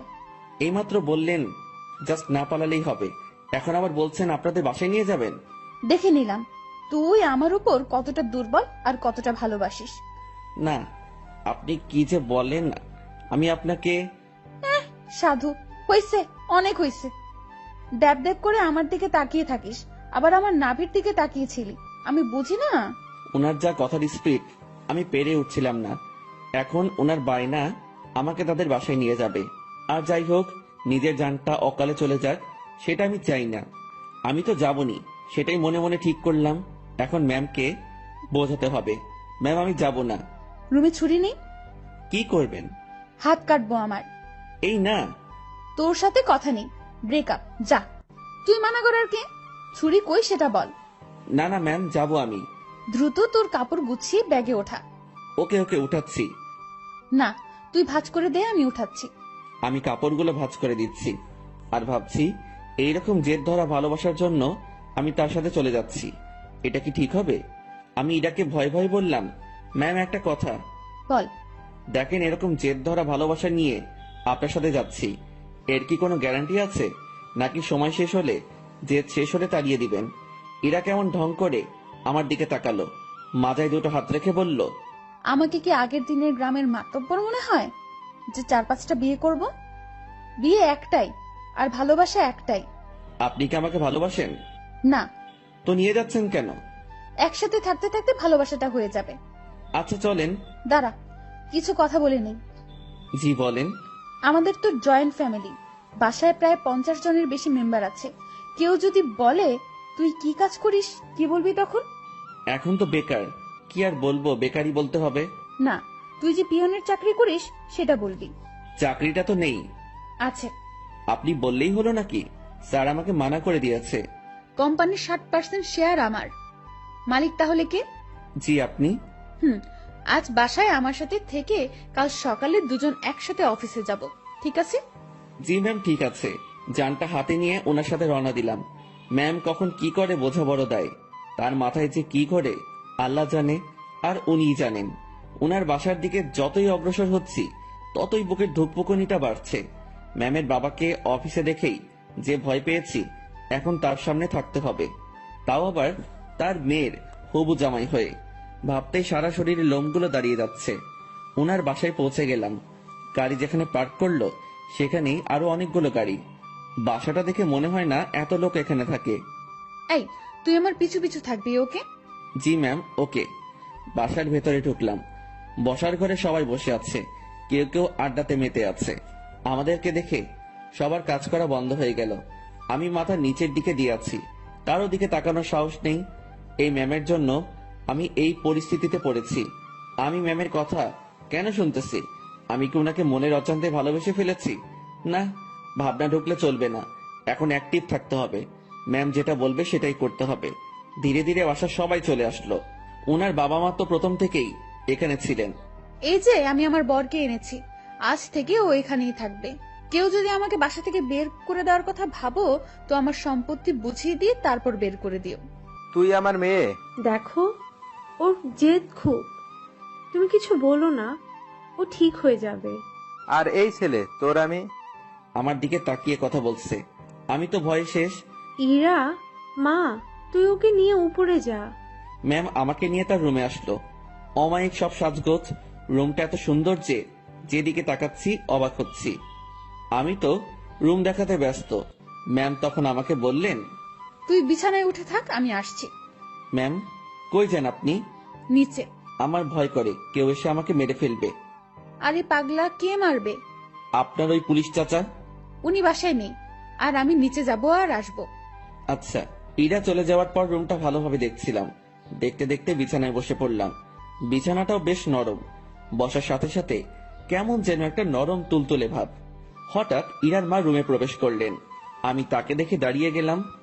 উনি আমার কাছে এসে বললেন, বাবা, নাম কি তোমার? জি শুভ। ও, ইরা হয়তো পাগলামি করে এমনটা করেছে। তোমার বাবা মা, ফ্যামিলি আছে, তারা এইসব শুনলে সমস্যা করবে। তুমি বিকেল পর্যন্ত থেকে চলে যেও, একটু পরে ওর রাগ কমে যাবে। আমি কিছু বলার আগেই রুমে ঢুকতে ঢুকতে ইরা বলল, ওর বাবা মা নেই, বিকেল পর্যন্ত রাখার জন্য ওনাকে আমি নিয়ে আসিনি। আর তোমাকে এসব বলতে কে বলেছে? দেখ ইরা, তোর বাবাকে তুই তো চিনিস। বাবাও আমাকে চেনে।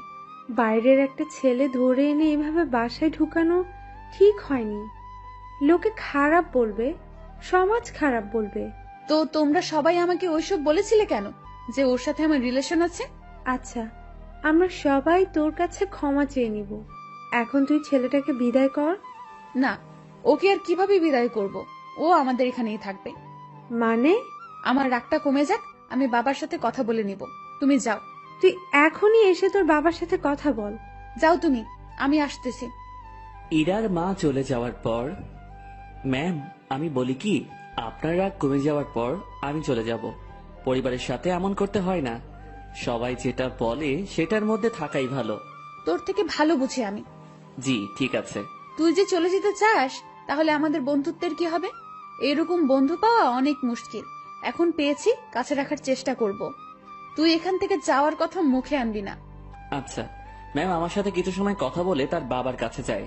সেখানে তার বাবার সাথে অনেক কথা হয়, আর সেগুলো আমাকে এসে ম্যাম বলা শুরু করলো। শোন, তোর চাকরি কনফার্ম। ড্রাইভিং করতে পারিস? না। ও আচ্ছা, বাবাকে সত্যি কথাটা বলে দিয়েছি। আর রাগের মাথায় তোর সাথে অনেক কিছুই করে ফেলেছি। তুই মন খারাপ করিস না। আর তুই আমার বন্ধু, তোকে দূরে সরিয়ে দেব না, কাছেই রাখছি আমার ড্রাইভার হিসাবে। আমি যেখানেই যাব তুইও সেখানে। খুশি তো? ম্যাম এত কিছু করলেন, আমার তো এ বাসার লোকজনদের দেখলে ভয় করে। আরে পাগল, ভয় কিসের? আর তুই থাকবি তো আমার সাথে, একা একা তো না। হুম। আর তোর থাকার জায়গাও আমার খুব কাছে। মানে? মানে পাশের রুমে। আমার রুম থেকে তোর রুম যেতে বাইরে দিয়ে ঘুরে যেতে হবে না। 2 রুমের মাঝেই একটা দরজা আছে, দেখবি? আয়। ম্যাম আমাকে নতুন রুমটা দেখিয়ে দিল। ম্যামের কোনো বান্ধবী আসলে এই রুমেই থাকতো। বন্ধু হিসেবে এটা আমার জন্য ফিক্সড।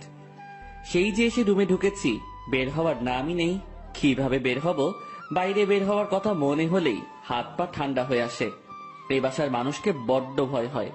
তবে আমি জানি না তারা কেমন। বিকেলবেলা ম্যাম আমাকে নিয়ে বের হয়। ম্যাম গাড়ি চালাচ্ছে আর ধীরে ধীরে আমাকে সবকিছু শিখিয়ে দিচ্ছে। মন দিয়ে সব দেখছিলাম আর শুনছিলাম। সন্ধ্যায় আবার বাসায় ফিরলাম। বাসার কাজের লোকটা আমার খাবার রুমে এসেই দিয়ে যাচ্ছে। তার মানে বাকিদের সাথে খেতে হবে না। বাঁচা গেল। ম্যাম তার রুমে বসে অফিসের কাজ করছে, আর আমি আমার রুমে বসে কোনো কাজ নেই। একবার রুমের এপাশ থেকে ওপাশে যাচ্ছি, কখন আবার রুমের জানালা খুলে দিয়ে দাঁড়িয়ে থাকি। আমার তো আবার প্রকৃতি দেখার অভ্যাস। আর একটু রাত হলো। এবার নজর গেল নিজের ব্যাগের দিকে। ব্যাগ থেকে কাপড় এখনো বের করা হয়নি। বিছানায় ব্যাগ নিয়ে গিয়ে কাপড় বের করছিলাম, আর তখনই সেই সকালের কথা মনে পড়ে গেল। ম্যাম কি টর্চারটাই না করেছিল সকালবেলা, আর সেখানে ওনার কাছে আসা পেটে হাত রাখা। এসব মনে পড়তেই হাসি পেল। একা একা হাসছিলাম। হঠাৎ রুমের ভেতরের দরজায় নক। ম্যাম ডাকছে। তড়িঘড়ি করে উঠে গিয়ে দরজা খুলে দিলাম। জি ম্যাম আসুন। কি করতেছিস তুই? এই যে কাপড়গুলো বের করতেছি। তুই অনেক আলসে মানুষ তো। সেই সকালে আসছি, এখনো তুই কিছুই গুছিয়ে উঠতে পারিসনি। মনে ছিল না। ভাঁজ কর এখন। আমি আবার বিছানায় বসে কাপড় ভাঁজ করায় মন দিলাম। ম্যাম আমার গা ঘেঁষে বসলো।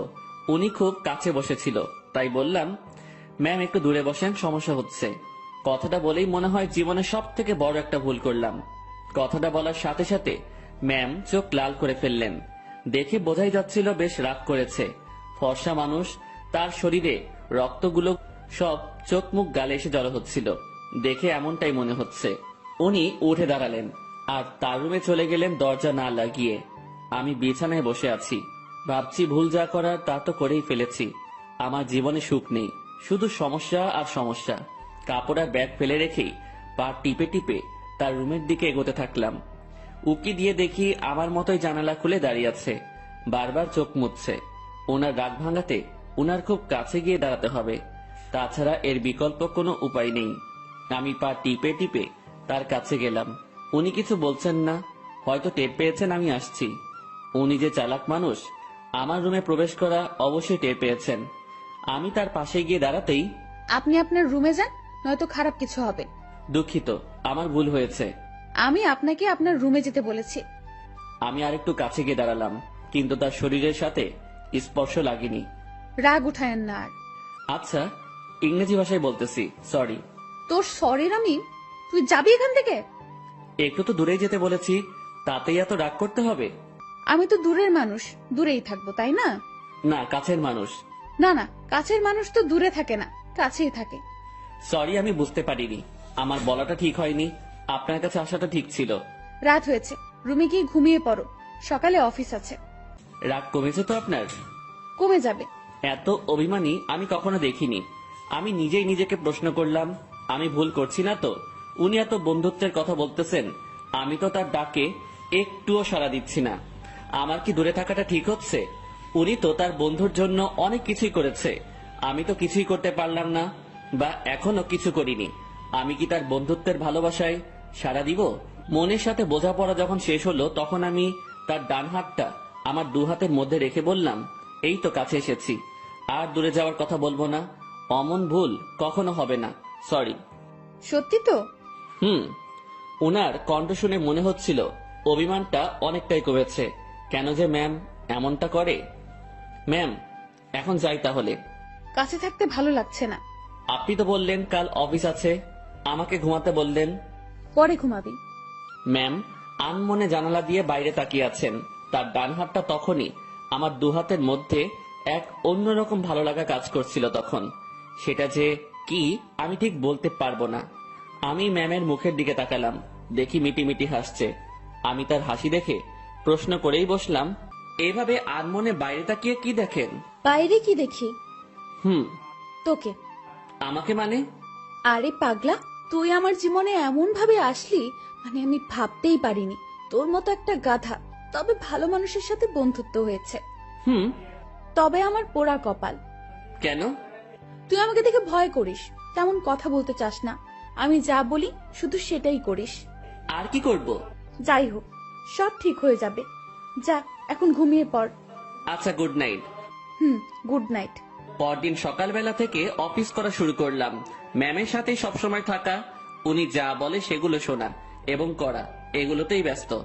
দিনকে দিন যাচ্ছিল, আমার অবস্থা ততই ভালো হচ্ছিল। ম্যামের সাথে কথা বলতে এখন আর ভয় লাগে না। কোনো কিছু লাগলে সোজা সাপটা বলে দেই। এদিকে ড্রাইভিংটাও একটু একটু শিখেছি। তাদের বাসার দু একজনের সাথে কথাও হয়েছে। মোটামুটি সবকিছু স্বাভাবিকের দিকেই বলা যায়। কিন্তু এমনটা একটা দিন আসলো, সেদিন আমার স্বাভাবিক মন আর ঠিক থাকলো না। ম্যামের বাবা ম্যামের বিয়ের জন্য ছেলে দেখেছে। আজ অফিসে যাওয়া হয়নি আমাদের, কারণ ছেলেপক্ষ দেখতে আসবে। কিন্তু আমার কেমন জানি ভয় ভয় লাগছে। বারবার মনে হচ্ছে ওনার বিয়ে হওয়ার কি দরকার? এমন থাকলেও তো পারে। আমি যা ভাবছি সেটা তো ভুল, বিয়ে তো হবেই। আমি আমার রুমে বসে ছটফট করছিলাম। ম্যামের রুমে বারবার উকি দিচ্ছি। উনি বেশ স্বাভাবিকভাবেই আছেন, দেখে মনে হচ্ছে না উনি কোনো টেনশন বা ভয় আছেন। তাহলে আমি ভয় করছি কেন? আমি তাকে হারানোর ভয় করছি না তো? ছি ছি, তাকে হারানোর কি আছে? সে তো আর আমার না। ম্যাম আমাকে বলেছিল উনি আমাকে ভালোবাসেন, সেটা ছিল বন্ধুত্বের। আর আমি যেটা ভাবছি সেটা তো অন্য কিছু। না, নিজের মনের অজান্তেই তাকে ভালোবেসে ফেললাম। এসব কখন হলো? আমি তো এইরকম কিছু ভাবিনি তার সম্পর্কে। পরক্ষণেই মনে হলো আমি তার চিন্তায় দিন পার করেছি, সেখান থেকেই এই অবস্থা। নিজের রুমে আর থাকতে পারলাম না। বিছানা থেকে উঠে ম্যামের রুমে চলে গেলাম। ম্যাম বসে বই পড়ছেন। আমাকে দেখে বললেন, কিছু বলবি? বল। আপনাকে দেখতে আসছে। তুই তো জানিস, নতুন করে প্রশ্ন করার কি আছে? যদি তারা আপনাকে পছন্দ করে, আপনি কি রাজি হবেন?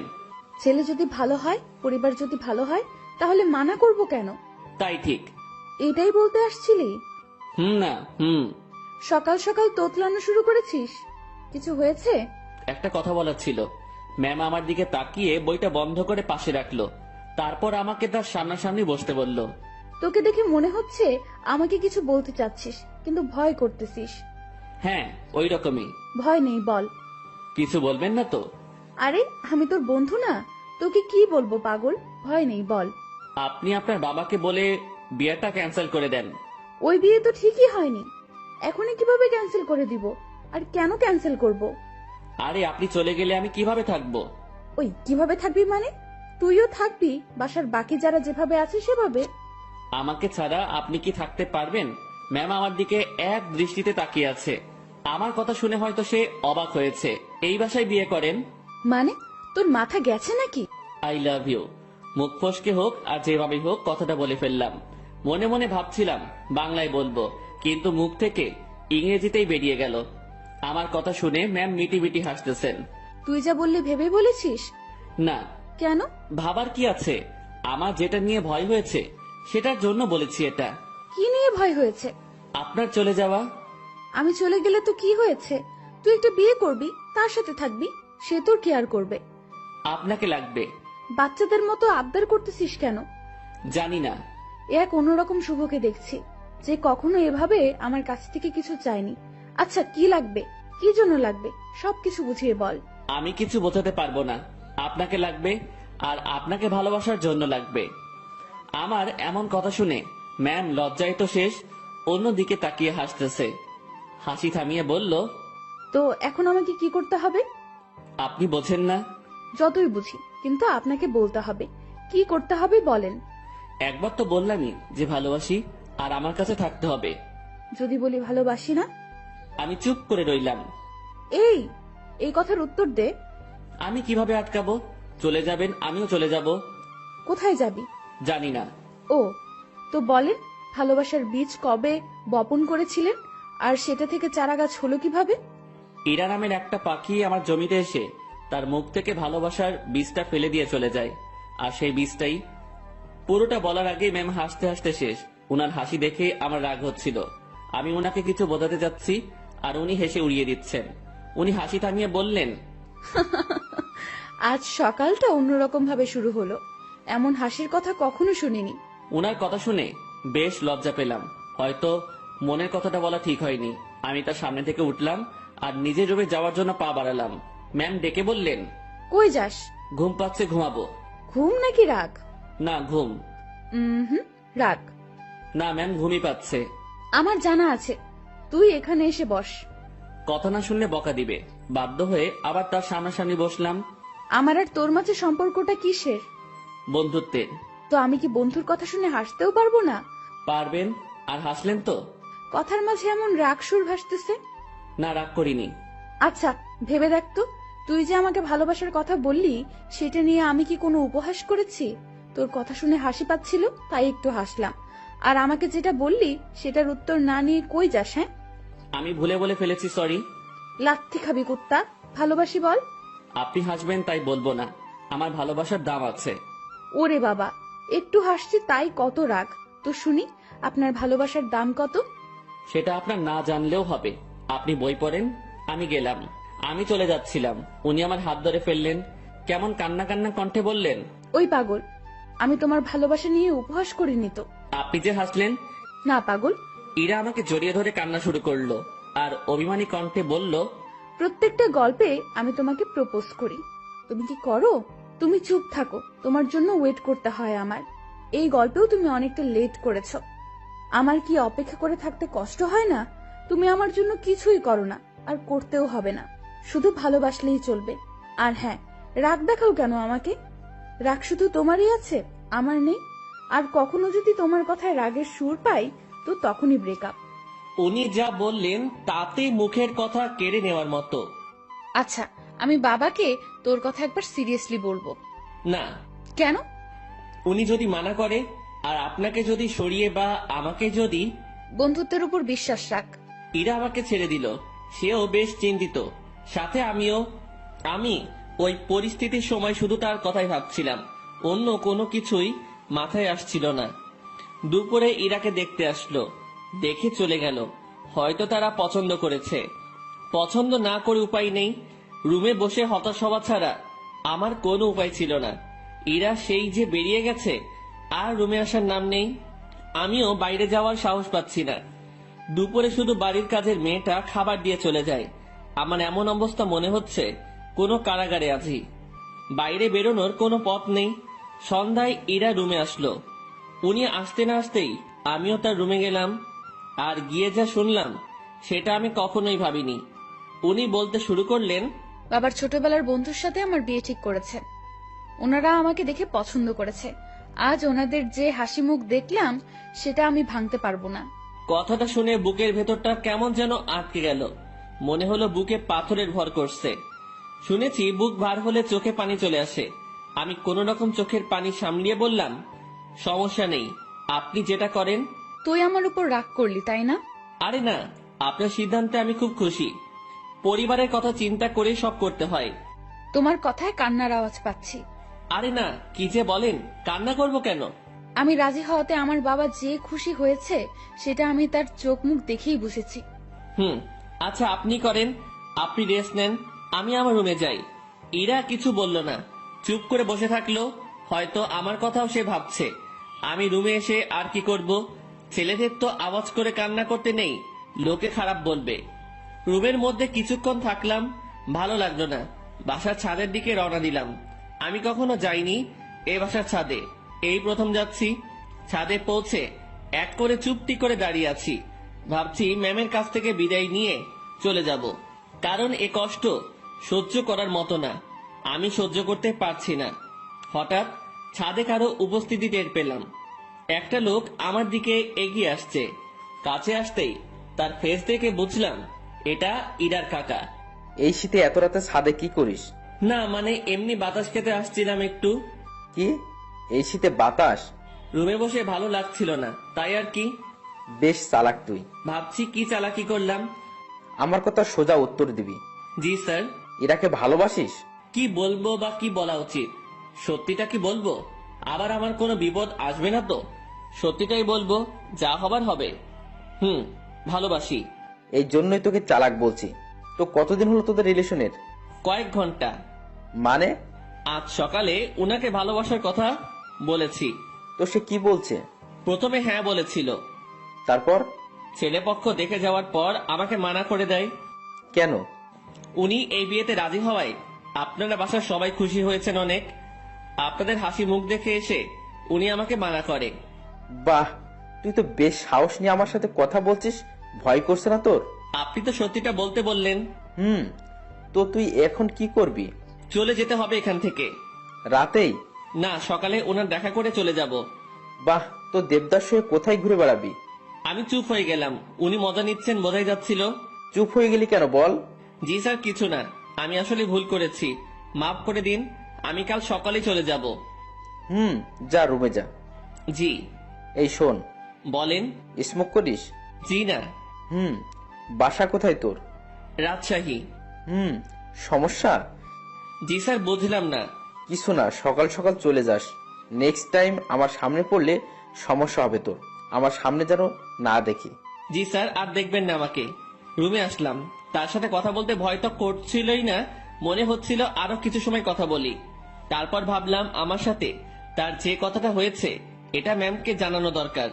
চলে গেলাম তার কাছে, যেসব কথা হয়েছে সব বলে আবার নিজের রুমে আসলাম। কিছু সময় পর মনে হলো আসল কথাটা মানে আমি যে কাল চলে যাব এটা বলাই হয়নি। আবার ঢুকলাম তার রুমে, আর ঢুকতেই চোখ কোনো কিছুতে আটকে গেল। উনি ড্রেস চেঞ্জ করছিলেন, যা দেখার আমার চোখ দেখে ফেলেছে। আমার কোনো দোষ নেই। আমি নিজেই অন্যদিকে ঘুরে রুমে চলে আসবো, তখনই উনি বললেন, এই দাঁড়া। ম্যাম আমি কিছু দেখিনি। কিছু দেখা না দেখার কথা আমি বলিনি। কি বলতে আসছিলি সেটা বল। আমি কাল সকালে চলে যাচ্ছি। আরে, অন্যদিকে ঘুরে আছিস কেন? আমার শরীরে পোশাক আছে, এখন এইদিকে তাকা। ঘুরে তার দিকে তাকালাম, এখন সব ঠিকঠাক আছে। কি যেন বলতেছিলি? এত জায়গা থাকতে রুমে ড্রেস চেঞ্জ করতে হবে কেন? এইটা বলতে আসছিলি? না। তুই বলবি নাকি মাইক শুরু করব? বলছি, আমি কাল সকালে চলে যাচ্ছি। কোথায়? আমার গ্রামের বাড়ি। কেন? আমি এখানে থাকতে পারছি না, দম বন্ধ হয়ে আসছে। এতদিন তো দম বন্ধ হয়নি, আজ হচ্ছে কেন? দেখেন, ভালোবাসার মানুষটি চোখের সামনে থেকে এভাবে হারিয়ে যাবে, আমি এটা দেখতে পারবো না। তুই যদি যাস ব্রেকআপ করে তারপর চলে যাবি। ঠিক আছে, ব্রেকআপ। যা বলার বলে এসে কম্বল মুড়ি দিয়ে শুয়ে পড়লাম। ওনার কথা ভাবতে ভাবতে চোখের পাতাটা বন্ধ হয়ে গেল। রাত তখন কত হয়েছে আমি জানি না। আমার কম্বলের নিচে কাউকে অনুভব করলাম। কেউ একজন এখানে এসে শুয়ে আছে। নিজের ঘুম ভাঙাতে চোখ খুললাম। কম্বলটা মাথার উপর থেকে সরিয়ে দেখি ইরা আমার পাশে শুয়ে আছে। আমি উঠে বসাতে ফেল করে আমার দিকে তাকিয়ে আছে। উনাকে দেখে অবাক হয়ে যাই আমি। কয়েকদিন পরে যার বিয়ে সে আমার রুমে আমার সাথে একই বিছানায় এসে শুয়ে আছে। এর মতলবটা কি? যেমন ছিলি তেমন করে শুয়ে থাক। আপনি এখানে কি করেন? দেখছিস না শুয়ে আছি? আপনার রুমে যান। এখানে কি? এটাও আমার রুম। এভাবে এত কাছে আসা ঠিক না। কোনটা ঠিক তোকে বলতে বলছি আমি? যেমনটা ঘুমিয়েছিলি তেমনটাই ঘুমিয়ে থাক। শোনেন, আপনি আমাকে কিছু বলতে দিল না। উনি উঠে আমার মুখ চেপে ধরলো, তারপর শুয়ে দিয়ে উনি আমার পেটের উপর বসে কম্বলটা আমার মাথার পেছনে গুজে দিল। তারপর তার ফোনের লাইট অন করে সাইডে রাখলো। ম্যাম তার পা দুটো ভাঁজ করে ভালোভাবে আমার পেটের উপর বসলো, তারপর তার হাত দুটো গালে রাখলো। বাইরে থেকে এই অবস্থা দেখে মনে হবে একটা ত্রিভুজের মতো, ভেতরে আলো থাকায় ছোট্ট একটা 3 কোণা ঘরের মতোই লাগছিল।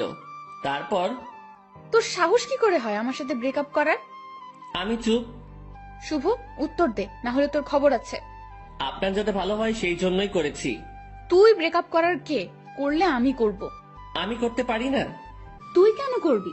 ভালো তো আমি বাসি, ব্রেকআপ আমি করব। আর আমি কি ভালোবাসি না? আমার থেকে কম, সো তোর ব্রেকআপের কোনো দাম নাই। আচ্ছা, আপনি পেটের উপর থেকে নামেন, ব্যথা করতেছে। করলে করুক, আমি কি করব? আপনি যা করছেন সেটা ঠিক না। কি করতেছি আমি? এই যে এইভাবে বসে আছেন, আবার তোকে জ্ঞান দিতে বলেছি আমি। জি না। এরপর ইরা তার হাত দিয়ে আমার ঠোঁট স্পর্শ করা শুরু করলো, নাকে চোখে হাত বুলিয়ে দিল। আমি যে বসে আছি তাতে কি তোর বেশি কষ্ট হচ্ছে? না, কিন্তু এইরকম ভাবে হাত দিচ্ছেন এটা ভালো লাগছে না। I love you. নতুন বরকে বইলেন, কথাটা বলার সাথে সাথে গালে চর বসিয়ে দিল। আই লাভ ইউ টু বল, নয়তো আরো মারবো। টুট টুট টুট। কিসের টু টু? পুরোটা বল। ভালোবাসি আমিও। ওয়াও, খুব বলেছেন। চলো এখন রোম্যান্স করি। ম্যাম ওয়েট, কিসের রোম্যান্স? আমি তো আপনার বর না, এগুলো ঠিক হবে না। আপনি আপনার রুমে যান। আহারে, আমি তো রোম্যান্স করবই, সে বিয়ে হোক আর না হোক। ম্যাম কি? ছেড়ে দেন না। ওলে, খুব ভয় লাগছে তোমার? ইরা বসা থেকে এবার আমার পুরো শরীরের উপর শুয়ে পড়ল। ভয়ে বুকের মধ্যে দুরুম দারুম শব্দ হচ্ছে। ইরা এবার আমার বুকের উপর হাত রেখে তাতে তার থুতনি রাখলো আর বোকা বোকা গলায় বলল, ভয় নেই, এই যে তোমার কাঁধ থেকে মাথা পর্যন্ত আজ আমি এইটুকুতে আমি যা ইচ্ছা করব। ওনাকে আর থামাতে পারলাম না। ভেতরে ফোনের লাইট নিভিয়ে দিয়ে আমার ঘাড়ে আর গলায় তার ঠোঁটের স্পর্শ দেওয়া শুরু করলো। তার খোলা চুলগুলো আমার দিকে হেলেছিল, আর উনি তো তার কাজ করেই যাচ্ছেন। কিছু সময় পর, আমি তোমার বুকে এখন ঘুমাবো, সকালে আমাকে ডেকে দিও। আমি কিছু করতে পারি না। তুমি আবার করবা? তুমি মানে, সরি, আপনি যেগুলো করলেন। ওই না, তুমি কেন করবা? তুমি কিচ্ছু করতে পারবে না। হুম। রাগ। আরে না, কি বলেন, রাগ করবো কেন? সরি। ইরা ফোনের লাইট আবার অন করলো। উনি ওনার গলা থেকে ওড়নাটা সরিয়ে দিতে নিচ্ছিল, আমি থামিয়ে দিলাম। কি করছেন? তুমি না বললে কি যেন করবা? আপনার ওই গলাটুকুই লাগবে। হ্যাঁ, এই আমাকে কিছু করতে দিল না, আর এখন উনি বায়না ধরে বসে আছেন। লোভ তো আপনি ধরিয়েছেন। এই, আমার দোষ দিবা না একদম। লোভ সামলাতে পারো না তুমি? হুম। এই যে গলাটুকুই শুধু, এর নিচে আসলে মায়ের ওকে। আচ্ছা। কি মানুষ রে বাবা, নাও করে না। আমি উঠে বসে ওনার গলায় আমার ঠোঁটের স্পর্শ দিতে লাগলাম। ইরার মতো আমি বেশি সময় নিলাম না। একটু পরে বললাম, রুমে গিয়ে ঘুমিয়ে পড়ো। এটা আমার রুম। এখানেই থাকবে? হ্যাঁ। দুজন একে অপরের দিকে তাকিয়ে আছি। তাকিয়ে থাকতে থাকতে দুজনই কান্না করে দেই। ইরা আমাকে বলল, এই তুমি কান্না করতেছো কেন? এভাবে কখনো তো পাবো না। ধুর, পাগলকে বলে পাবে না। তুমি তো চলেই যাবে। আমি থাকার চেষ্টা করব। আর তুমি কান্না করতেছো কেন? বলা যাবে না। বলো না। পাগলটাকে অনেক ভালোবেসে ফেলেছি। ইরার আমার কপালের সাথে তার কপাল ঠেকালো। ওর চোখের পানি আমার মুখের উপর পড়ছে। অনেক কান্না হয়েছে, থামো। এখানে থাকবো, না করো না প্লিজ। আচ্ছা থাকো। তোমার বুকের উপর ঘুমাবো। হুম। রাগ করবে না তো? না। ইরা আমার গালের সাথে গাল লাগিয়ে শুয়ে পড়লো। দুজন ভোরে উঠবো, উঠে হাঁটতে বের হব। হ্যাঁ, তোমার কাকা আমাকে চলে যেতে বলেছে সকালে। ওনার সাথেই বের হব। কি? তোমাকে কিছু ভাবতে হবে না। উনি আমাকে দেখলে গুলি করবে। আমি যদি বলি জামাই বলে ডাকবে। মানে? তুমি যে বললা ওনার সাথে কথা বলছো, হুম। উনি আবার আমাকে কল করেছিল আমি সব সত্যিই বলেছি। তারপর উনি কি বলল জানো? কি বলল? আমাদের বিয়ের দায়িত্ব উনি নিয়েছেন, সব উনি সামলাবেন। উনি তোমাকে অনেক পছন্দ করেছেন। কি জন্য? সেটা আমি কিভাবে বলবো? সত্যি কথা বলেছো, তাই মনে হয় ভালো লেগেছে তার। ও, আর কোনো কথা না, এবার শুধু ঘুম হবে, ঘুম ঘুম আর ঘুম হবে। চোখ বন্ধ করো পাগল। দুজনেই ঘুমিয়ে গেলাম। পরদিন ভোরে ইরা আমাকে ডেকে তুললো। তারপর হাঁটতে বের হলাম। পথে সত্যি সত্যি ইরার কাকার সাথে দেখা হলো। উনি আমাদেরকে দেখে মুচকি হাসলেন, কিন্তু কিছু বললেন না। এই চলো জগিং করি। ভুঁড়ি হতে দেওয়া যাবে না, ভুঁড়িওয়ালা বর আমার পছন্দ না। ওনার কথা শুনে মুচকি হাসা ছাড়া উপায় নেই। সকালে সব কাজ শেষে অফিসে আসলাম দুজন। অফিসের কেউ এ ব্যাপারে কিছু জানে না, তাই কোনো সমালোচনাও হয়নি। এসব বিষয় জানলে কেউ না কেউ আমাকে জিজ্ঞাসা করতই। দুপুরের পর এক শার্ট প্যান্ট কোট পরা ভদ্রলোক ইরা রুমে ঢুকলো। লোকটিকে দেখে কেমন যেন সন্দেহ হচ্ছিল আমার। কিছু সময় পর ইরা আমাকে ডাকলো। যাক, সন্দেহ এবার দূর হবে। রুমে ঢুকে দেখি ম্যাম বেশ রাগান্বিত। জি ম্যাম, বলেন।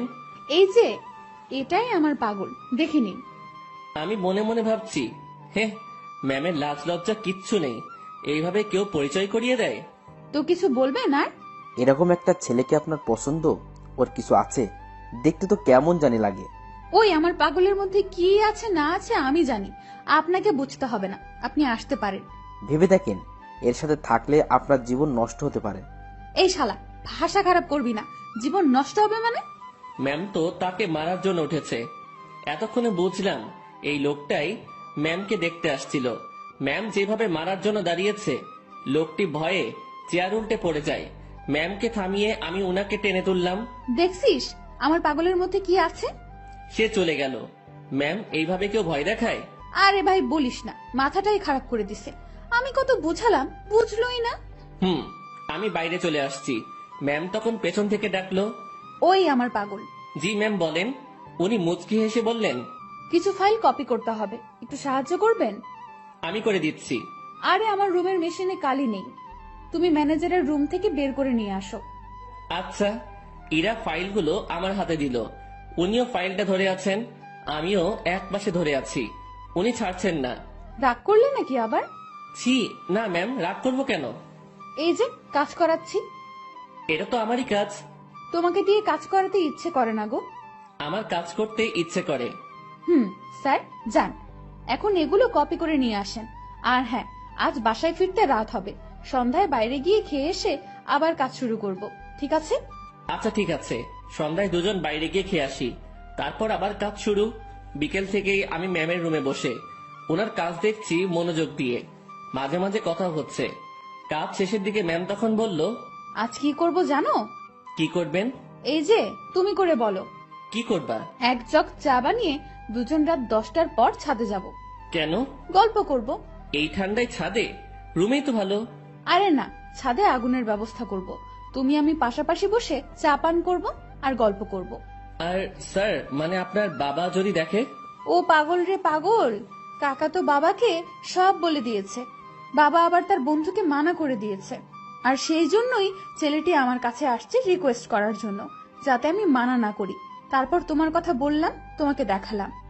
ও, এই ব্যাপার? জি, এখন বাসায় সব চলবে। সব চলবে মানে? বাসায় চলো, বাসায় গিয়ে বুঝাবো নি। ঠিক আছে পাগল? কাজ শেষে আমরা বাসায় আসলাম। প্রতিদিনের মতো আজ আমাকে আর একা খেতে হলো না, সবার সাথে বসে খাচ্ছি। বেশ ভয় নিয়েই টেবিলে বসে আছি। ধীরে ধীরে সবার সাথে পরিচিতি হলাম। খাওয়া শেষে ইরার বাবা আমাকে ডেকে বাইরে নিয়ে গেলেন। দেখো, বাসার সবাই তোমাকে মেনে নিচ্ছে, শুধু আমি বাদে। এর পেছনে কারণও আছে। তুমি সামান্য একটা মানুষ, কত বড় ফ্যামিলির দিকে হাত বাড়িয়েছো সেটা খেয়াল করেছো? ধরো কাল তোমাদের বিয়ে দিয়ে দিলাম, তারপর আমার মেয়েকে নিয়ে উঠাবে কোথায়? স্যার, বেয়াদবি মনে না নিলে একটা কথা বলি। বলো। আপনার মেয়ে বলেছে ও কাজ করে খাওয়াবে কিছুদিন। এর মাঝে আমিও কিছু একটা করে ফেলতে পারবো ওর সাহায্যে। আমরা এমনটাই ভেবেছি। ও, বউয়ের হাতের কামাই খাবে? না, বন্ধুর হাতের কামাই খাবো। মুখের উপর কথা বলছো? আমি তো বলেই নিলাম, কিছু মনে করবেন না। ওকে, 2 দিন পর তোমাদের বিয়ে। সমাজের নিয়ম অনুযায়ী আমার মেয়েকে নিয়ে বাসা থেকে বেরিয়ে যাবে। কোথায় যাবে সেটা আমি জানি না। ওকে? জি স্যার। কথাটা ইরাকেও জানিয়ে দিও। জি। ইরার বাবা আমাদের উপর বেশ রেগে আছেন। রাগাটাই স্বাভাবিক। যা কাজ করেছি। বাইরে দেরি না করে ইরার কাছে গেলাম, গিয়ে কথাগুলো বললাম। এত তাড়াতাড়ি বিয়ে? ভাবলাম মাসখানেক একটু প্রেম টেম করবো, এখানে ওখানে ঘুরতে যাব, সেগুলো মনে হয় আর হবেই না। বিয়ের জন্য প্রস্তুতি নিতে হবে। হ্যাঁ, আগে তো বাসা ঠিক করতে হবে। তুই বেটা তো টেনশন নিতেছিস কেন? তুই বাবাকে বলেছিস বন্ধুকে বিয়ে করতেছিস, তাই না? হুম। তো তোর বন্ধু থাকতে এত টেনশন কেন? শোন, আমি একটা ফ্ল্যাট কালকের মধ্যে কিনে নেব। আর হ্যাঁ, সংসার করতে অনেক কিছুর প্রয়োজন, সেগুলোও কিনতে হবে। হুম। বিয়ের পর সংসারে তুমি আমি 50-50 খরচ দিব। আমি এত টাকা কই পাবো? ও হ্যাঁ, তাও তো একটা কথা। আচ্ছা শোন, উপায় একটা বের করেছি। আমি দিব 80%, আর তুই 20%, আর ভালোবাসা দিবি তুই 99%, আর আমি 1%। কি? না, আপনি আমাকে ভালোবাসবেন না। যদি সংসারে 50-50 খরচ দিতে পারেন, ভালোবাসাটাও তেমনই ভাগ হবে। এটা কোনো কথা? তো নিজেদের মধ্যে রাজনীতি করাটা কি ঠিক? দেখ, আন্দোলন করতে থাক, কাজ হয় কিনা। মনটা একটু নরম করেন। আপনি যদি আমাকে 100% ভালোবাসা দেন, তো ভালোবাসার পিপাসায় আমি তো মারা যাব। ওই মুখে ওসব মারা যাওয়ার কথা আনবি না। জি ম্যাম। যা রুমে গিয়ে ফ্রেশ হয়ে নে। আচ্ছা। ফ্রেশ হয়ে দরজা লাগিয়ে দিলাম, কারণ দরজা খোলা থাকলে আজ আর ঘুমাতে দিবে না। ঘুম প্রায় চলেই আসছে, সেই সময় ডাকাডাকি শুরু করলো। মুখে বিরক্তি নিয়ে দরজা খুললাম। ওই এখনই ঘুমাচ্ছিস কেন? চা রেডি, চল ছাদে যাব। ওকে চলেন। ঘুমের 12টা বেজে গেল। দুজনে গিয়ে ছাদের মাঝখানে কিছু কাঠখড়ি দিয়ে আগুন জ্বালিয়ে নিলাম। ওনার সব কথাই শুনতে হচ্ছে। এদিকে আমার নাজেহাল অবস্থা। নিচে থেকে উপরে এতগুলো কাঠখড়ি আনা, তাও আবার চোখে ঘুম নিয়ে প্রচন্ড রকমের বিরক্ত লাগছিল। আমি আর ইরা আগুনের খুব কাছাকাছি বসলাম। সে আমার শরীর ঘেঁষে বসলো। সে জগ থেকে একটা কাপে চা ঢাললো, তারপর কাপটা আমার হাতে দিয়ে বলল, আগে তুমি খাও, এই পুরোটা না, কিন্তু জাস্ট এক চুমুক, তারপর আমি, তারপর আবার তুমি খাবে। ইরা কথাটা বলে আমার হাতের মধ্যে দিয়ে হাত দিয়ে জড়িয়ে নিল। আমি এক চুমুক খেলাম, আর তারপর উনার মুখে ধরলাম। আমি যে জায়গাটায় ঠোঁট লাগিয়েছিলাম, ঠিক সেখানে সে ঠোঁট লাগিয়ে চা খেলো। খাওয়া শেষে ইরা আমার কাঁধে মাথা রাখলো। ওই একটা গল্প বলো। রুমে গিয়ে বলবো নি? জি না শুভ সাহেব, এখানে বলেন। কি বলবো মাথায় আসছে না। আনরোম্যান্টিক একটা বর। তোমার কিছু বলতে হবে না, আমিই বলছি শোনো। গান বলবো, ভালোভাবে শুনবা। বলো। আমার কাছে তুমি মানে 7 রাজার ধন, আমার কাছে তুমি মানে অন্যরকম, আমার কাছে তুমি মানে আমার পোষা পাখি, দিনে রাইতে সব বুঝিয়া তোমায় আমি দেখি, তোমার কাছে হয়তো বন্ধু আমি কিছু না, তাই তো তোমার স্বপ্নে বন্ধু আমি আসি না। এই ওয়েট ওয়েট, আমি ইরাকে গানের মাঝে থামিয়ে দিলাম। কি হয়েছে, থামালে কেন? তুমি আমার স্বপ্নে আসো তো? আরে গাধা, এটা গানের লাইনে আছে, তাই বলছি। আমি তো জানি তুমি আমাকে কেমন ভালোবাসো। তুমি গানটা পারো? হুম। ও দারুণ, তাহলে চলো একসাথে গাই। তারপর থেকে শুরু করলাম। আমি মানে তুমি, আর তুমি মানে আমি। আমার কাছে আমার চেয়ে বন্ধু তুমি দামি। গলা ফাটিয়ে দুজন গান করলাম। আমাদের আওয়াজ শুনে ছাদে ছোট বড় সবাই এসে হাজির। আমরা সবাই গোল হয়ে বসলাম। আগুনটাও বড় করা হলো। তারপর সবাই মিলে আবার গান ধরলাম। রাতটা যে এমন হবে কখনো কল্পনাও করিনি। বাসার সবাই এসেছে, শুধু ইরার বাবা বাদে। আড্ডা শেষে রুমে আসলাম। ইরা তার রুমে গিয়ে ঘুমিয়েছে, আমি আমার রুমে শুয়ে পড়লাম। পরদিন সকালবেলা অফিসে গেলাম দুজন। আগের দিনের মতো ডিউটি করে রাতে বাসায় ফিরলাম। এখন আমি একা রুমে থাকি না, বাসার সবার সাথে আড্ডা দেই, কথা বলি। দিন দিন আনন্দগুলো বাড়ছিল। কথায় আছে, আনন্দ সুখ বেশি সময়ের জন্য নয়। সত্যি তাই।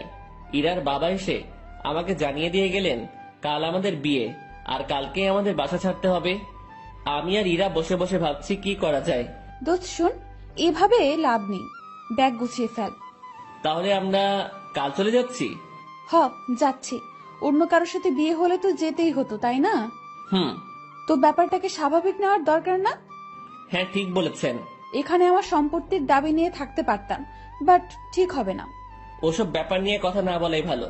ওনাদের ভালোবাসা নিয়েই আমরা বাসা থেকে চলে যাব, ওটাই আমাদের সম্পত্তি। হুম, তো যা, তোর ব্যাগ গুছিয়ে নে। রাতে ব্যাগপত্র গুছিয়ে নিলাম। সকালবেলা আমাদের বিয়ে হলো। আমার পক্ষ থেকে ইরার কাকা মুরব্বি হলেন। বিয়ের সব কাজ শেষে খাওয়া দাওয়া শেষ, এবার আমাদের যাওয়ার পালা। আমরা রাতে প্ল্যান করেছি বিয়ে করি আর যাই করি অফিস মিস দেওয়া যাবে না। এখান থেকে অফিসে যাব, তারপর কারো মাধ্যমে আমরা একটা বাসা ভাড়া নিব। রাতে আমাদের বাসা হবে।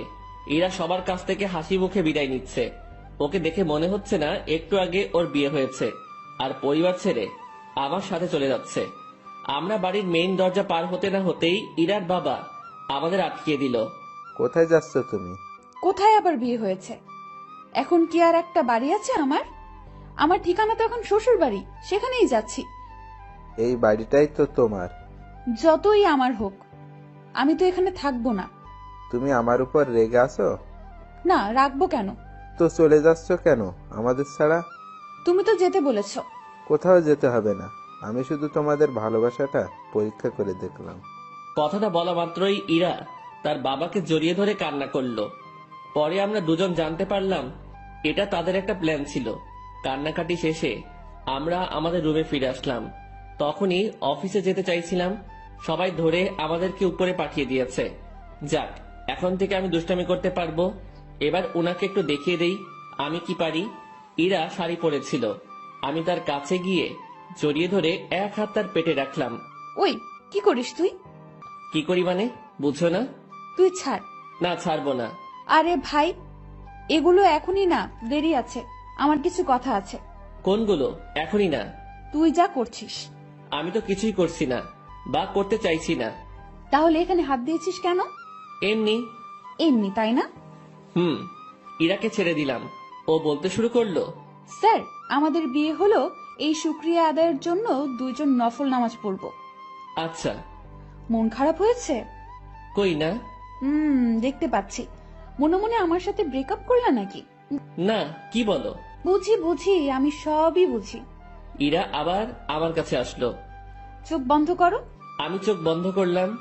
যেখানে হাতটা দিয়েছিলে সেখানে হাতটা রাখো, তবে এদিক সেদিক নিয়ে যেও না যেন, কারণ বাকি জায়গায় তোমার স্পর্শগুলো আমি ভিন্নভাবে নিতে চাই। হুম, বুঝেছি। ঠোঁটে চুমু দেই। হুম, দাও। হুম, দিব না। কেন? পচা তুমি, তাই। আমি কি করলাম? আমাকে আমার বাবা মার কাছ থেকে চুরি করেছো। আচ্ছা, তাহলে তাদের জিনিস ফেরত দিয়ে আমি চলে যাই? এই না। কেন? কারণ আমি চোরের প্রেমে আহত। দুজন মুচকি হেসে একে অপরকে জড়িয়ে ধরলাম।